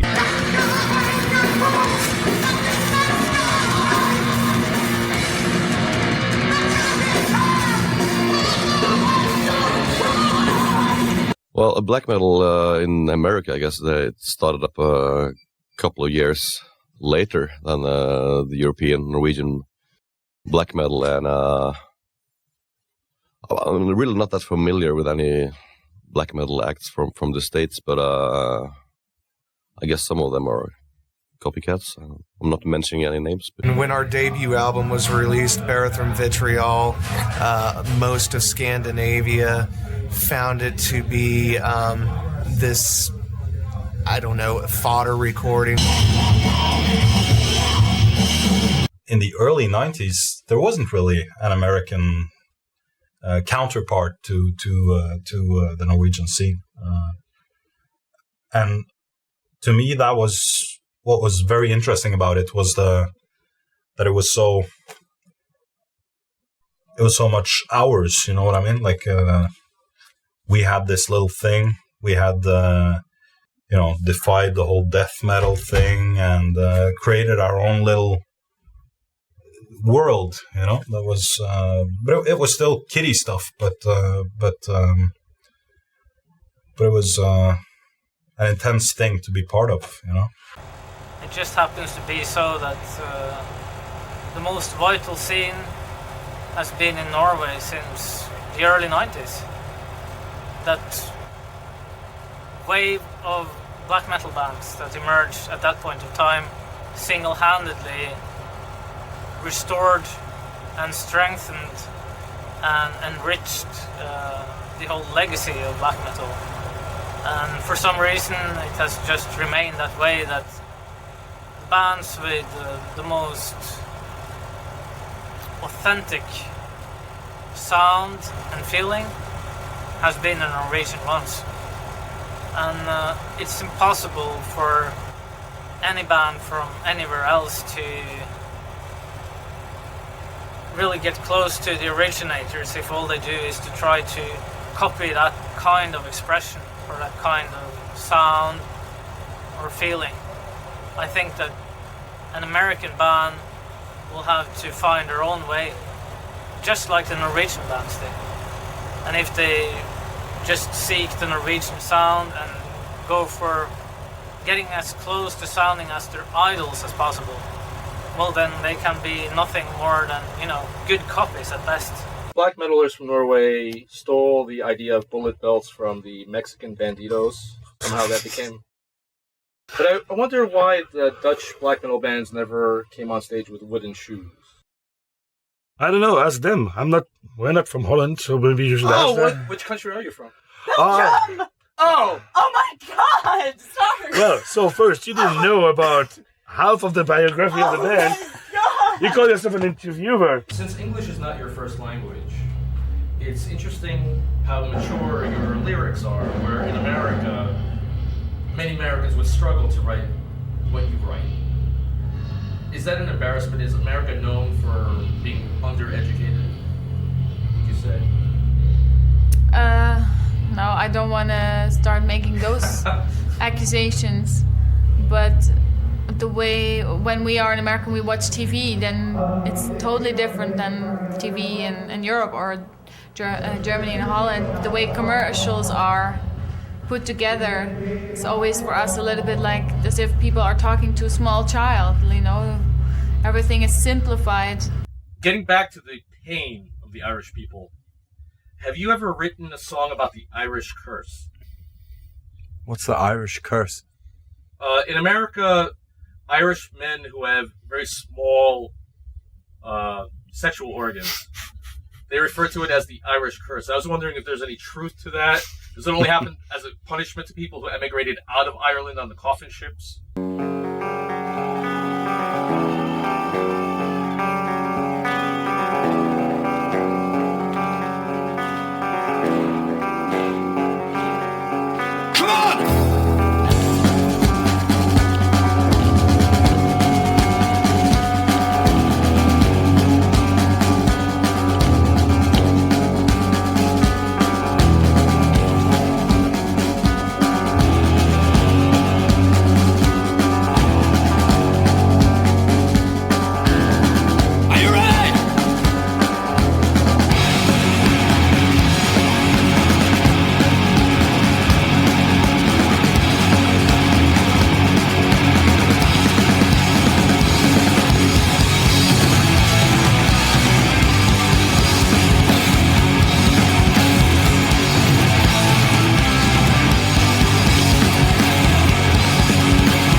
should be so dear, and our lives were so cheap.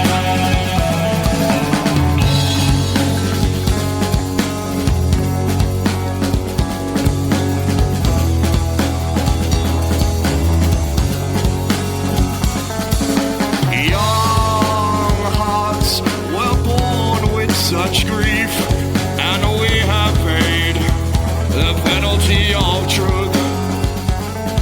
A season of our stolen youth shall teach my heart to break. Come on!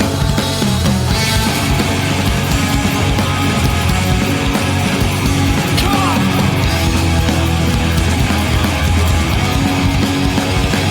It feels like I've been here before.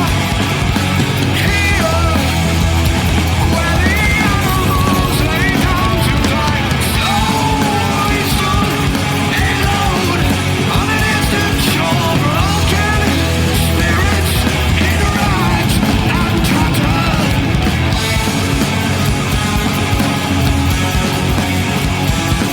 Broken spirits in rags and tatters.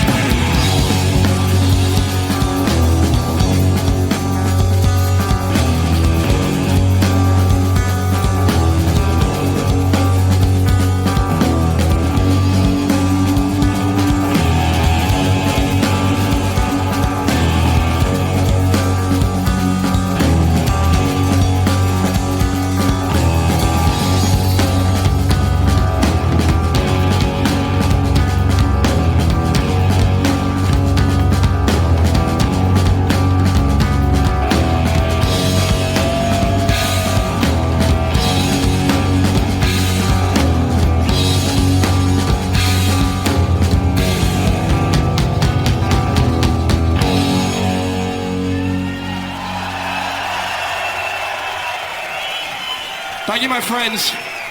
Means a lot. Like I said, some music still comes from the heart. We went to the bar earlier and it's like Killian's Irish Red. I never heard of that, you know? They have a drink called the Black and Tans. Black and Tan something, and the Black and Tans were almost like the brutal army of the English in Ireland who just fucking repressed and beat and fucking killed Irish people. So it's like an anti-Irish thing. But they have a drink called that. You know who Popeye is? Yeah. If he's very strong to you.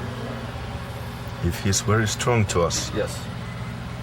Because I heard that he's strong to the finish. Is it true that you're attempting to get scurvy on this tour in order to give a better performance during the companionship song? Scurvy, like a limey, I see. You like to have a grape that has vitamins in it. When you're called a limey, I find that one really funny because when I say to people, what is a limey? They say, well, you're a fucking limey, you know. And you're like, how do you come to that name? And they'll say, right, well, when the English got on the boats to come across to America, they had to suck on limes so they didn't get scabies and shit. And I'm like, okay. And they're like, yep, so that's why you're a limey. And I went, but hold on, the English who came to America stayed in America. There were some English people who didn't come to America. They stayed in England. That's my ancestors. We didn't get on that fucking boat. I didn't suck no fucking limes. You're the limey. You obviously don't have scurvy. Not you, literally, but an American is a descendant of the person who got on the boat and sucked limes. So the American's the fucking limey. Is your pee-pee as clean as a whistle? Is this going to be another question about Irish Spring, is it? we don't have Irish Spring. No. Dark Throne has lyric in Norwegian. Yeah, we started that actually. It was the guys from Vomit that once they came up to us a gig like in '89 or something and said, "Hey man, somebody should start singing Norwegian." And we were thinking about that for years, and I started to write the lyric, and it turned out really cool. Or cool is not the right word in black metal, but anyway, other people's probably had the same idea, but we were there first. Yeah, I don't know. Maybe that's true. What was that? The naglfar thingy, Vinterskugge? Was that it? I was sang in Old Norse and Icelandic before Darkthrone sang in Norwegian. Okay, I'll give them that. They had the In I dype skogers favn from which album is that? Under Funeral Moon, which was released in '93. And we had the first song in Norwegian at the same time, actually. I really didn't know. Henrys, check your brain. If I wanted, out of curiosity, to learn Finnish, would it be impossible for me? No. You just have to spend more time with us. Constantly, 24/7. But would I learn proper high Finnish, or would I learn Finnish slang? As you can imagine, we speak proper high Finnish. I don't think it was Norwegians who started singing the native language. Just to give you an example, because we talked about Czech Republic earlier, you got these bands like Root or Master's Hammer, who were the first, who were much earlier, started singing in their own language, and the Norwegians did. Norwegian bands are singing in Norwegian because they were Norwegian. The Germans are singing in Norwegian because they're stupid. I think if something is really unique about Hungary is definitely one thing is the language, because it's proved by now that it's a very, very old language, and the structures and everything.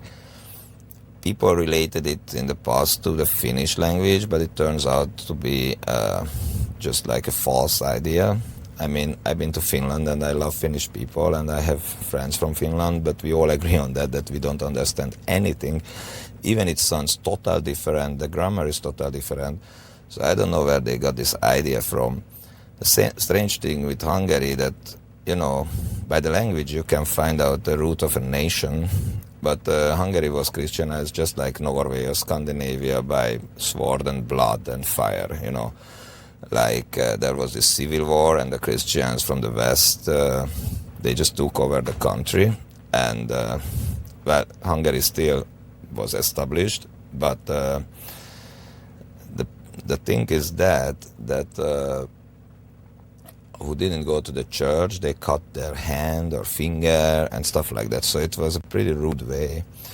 And they burned everything which belonged to the old history. So it's very few tales and mythology left. First Venom album was actually a demo. So do you think that the success of that album confused metal fans and make them think that a raw production is true black metal?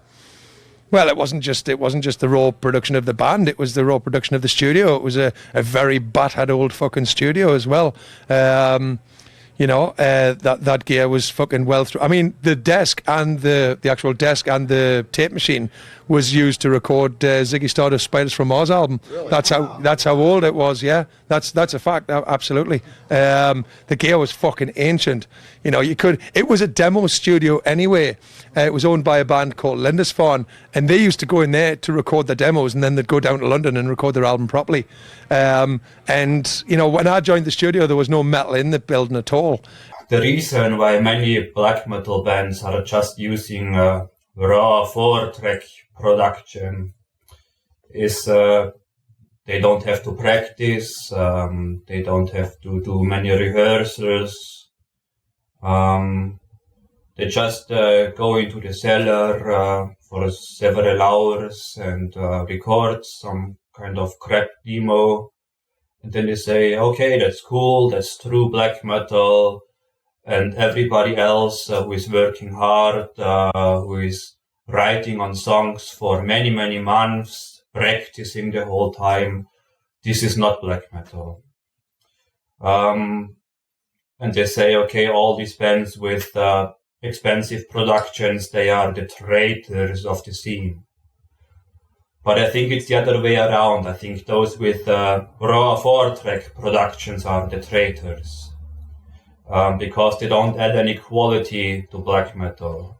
If black metal just would work, like those people think, it would stagnate. There wouldn't be any development at all anymore. Zircon was legendary for having a lot of money for the budget. Is Well, a good production contrary to the black metal feeling? No, not at all. But I mean, you have to start somewhere. When we recorded Dark Medieval Times, I spent my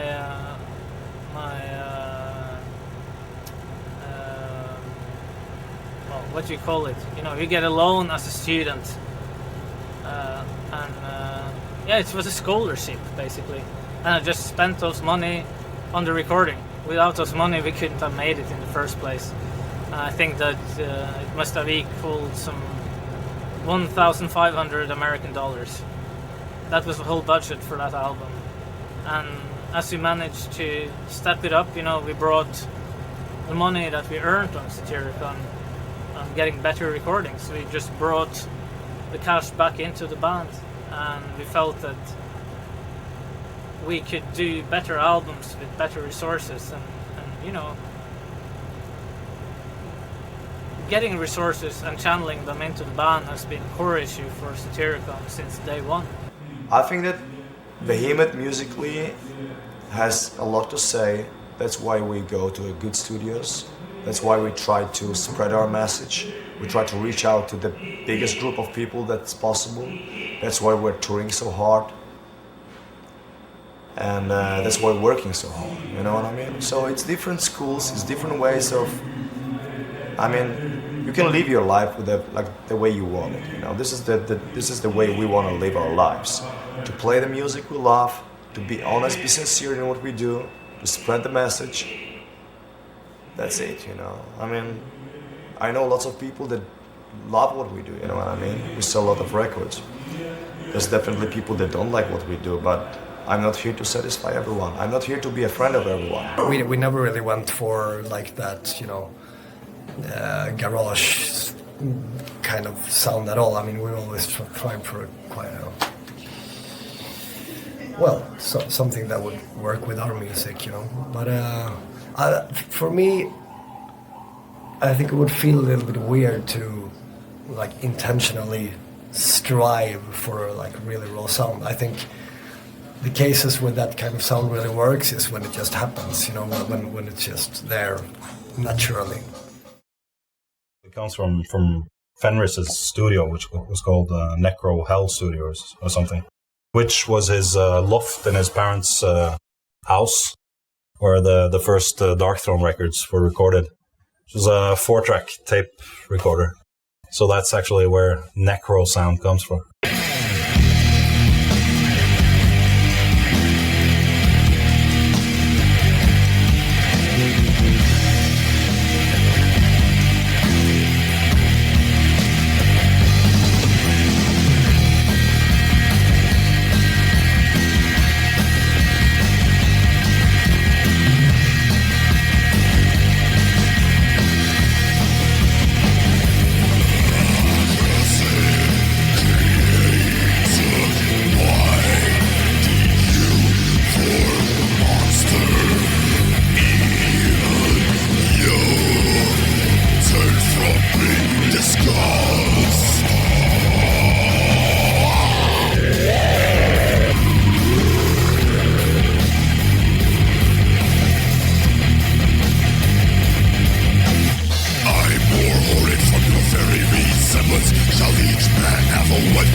shall torment and destroy him.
Probably expected an interrogation today. Well, you know, I think this was slightly interrogating, wasn't it? You're always intimidating. It's wonderful interviewing you, and I'm sorry that I just mispronounced your name, but it was for the sense of comedy. I know that it's Grutele, not Grutel. Do you like how she turns the interview into herself instead of you? She's very self-absorbed. I am not. Shouldn't be too hard on her, you know? Yeah, no, he's very hard on me. Yeah, I was actually asking you very personal questions. See, he'll hit you, but he won't hit me. That was Bill. Bill. Have you noticed how Bill looks like a Muppet when he's sitting down? I wish I had it. I could take a picture of him. No! I've never seen you behave like that before. You know that I'm not very smart. I pretend to be smart. We I all edit know my that, own. Bill. I do remember an old question. Do you have a shit-tip dildo on your nightstand? A what? A shit-tip dildo. Don't ask me that. I remember this from a magazine I bought from that motherfucker. Can you tell us what it is like to have an addiction? No. Never had one. Ever in your whole life? Absolutely not.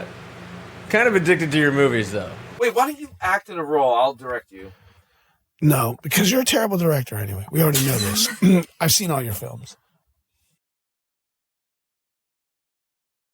How handsome is Beelzebub on a scale of 1 to 10? Do you mean in 2012, or are we going to see any previous post pictures, or Right now. is there a gay follow-on from that if I answer that? Oh, don't look at the question ahead of time. Is a gay follow-through? I don't know. Look at him.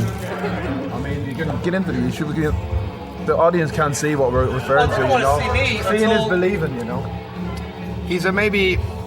He's a solid and respectable 2.5 out of 10 or 3 out of 10. Maybe. 2.5? Wow, that's pretty good. See, you could do it before and after, you know? Like the drink effect. Like 2.5 now, what'll it be later on with it? I mean, he's got 5. He's got all his limbs. He's got. But he's funny. That Shoes makes on. him more handsome. Being funny makes you handsome. Yeah. The kind of irresponsible crap masquerading as journalism in the pages of the grimoire. That crap makes my tumor swell, man. Beelzebub has insulted many people. Would you like to take this chance to insult him?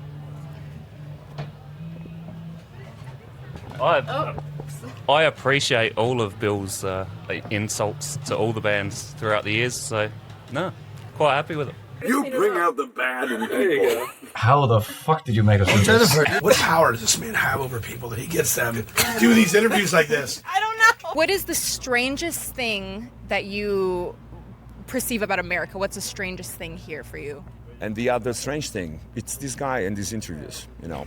I think he definitely qualifies for the most bizarre interviews of America. So those are my 3 strange things. Thank you very much for your answers. And I'm sorry. Yeah, no, I'm sorry. I was if really any... afraid of this one, but it was. Oh no! So how was that? Was that painless? Oh, it was painful. Oh, it's painful. No. I know you.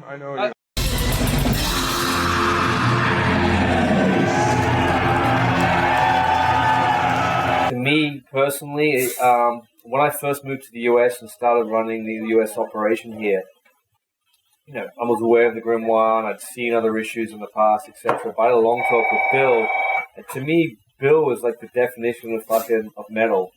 You know what I'm saying? He loves beer, he loves girls, he's got a sense of humor, you know, and he's very Doesn't take real. himself extremely seriously. Exactly, and to me, just on the personal level, I respected that, and he's always had my support. And a lot of labels, they get a bad review. They get a review that just destroys the release. Where they had so much hope, so much thought, whatever in the release, and At the end of the day, you have to take it with a grain of salt. But you know, at the end of the day, he has a disclaimer on the front of the magazine, made by assholes for assholes. You know what? It's a joke.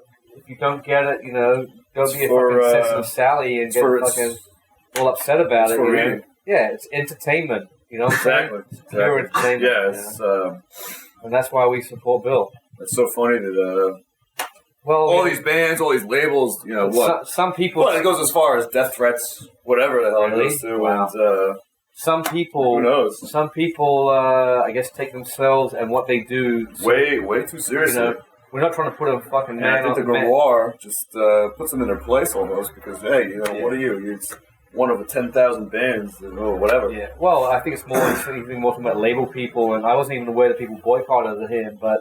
I guess those people, you know, they think they're putting a man on the moon or whatever. That's how serious what they do is, and you know. But the grimoire itself, it's complete entertainment.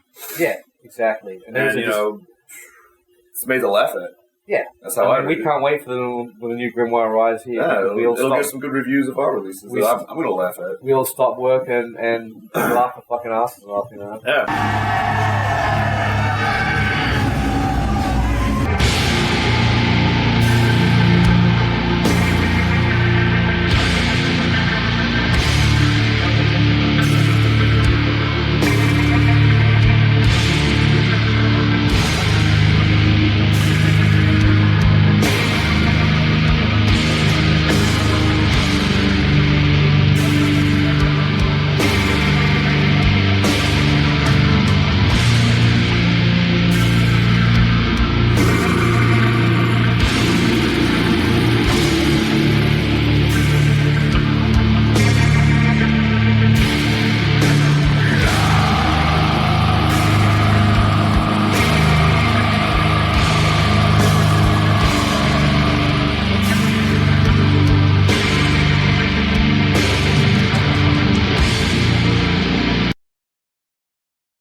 Support Bill. I've supported him just by fucking yelling at people that don't. So you do. And maybe, also remember that I'm in a band called Quar. I'm Odorous fucking Urungus. Watch my new fucking TV show, Holliston. Keep up with me at The Real Odorous. Yeah, this is the whole, like, plug all my shit. And read all the funny shit I write and draw and all that other fucking bullshit. All right, get the fuck out of here. Go do something with your life except sit around on the fucking couch and suck down bong hits and watch this stupid fucking movie that's got me in it for some reason. Hey, I got $300 for being in this thing.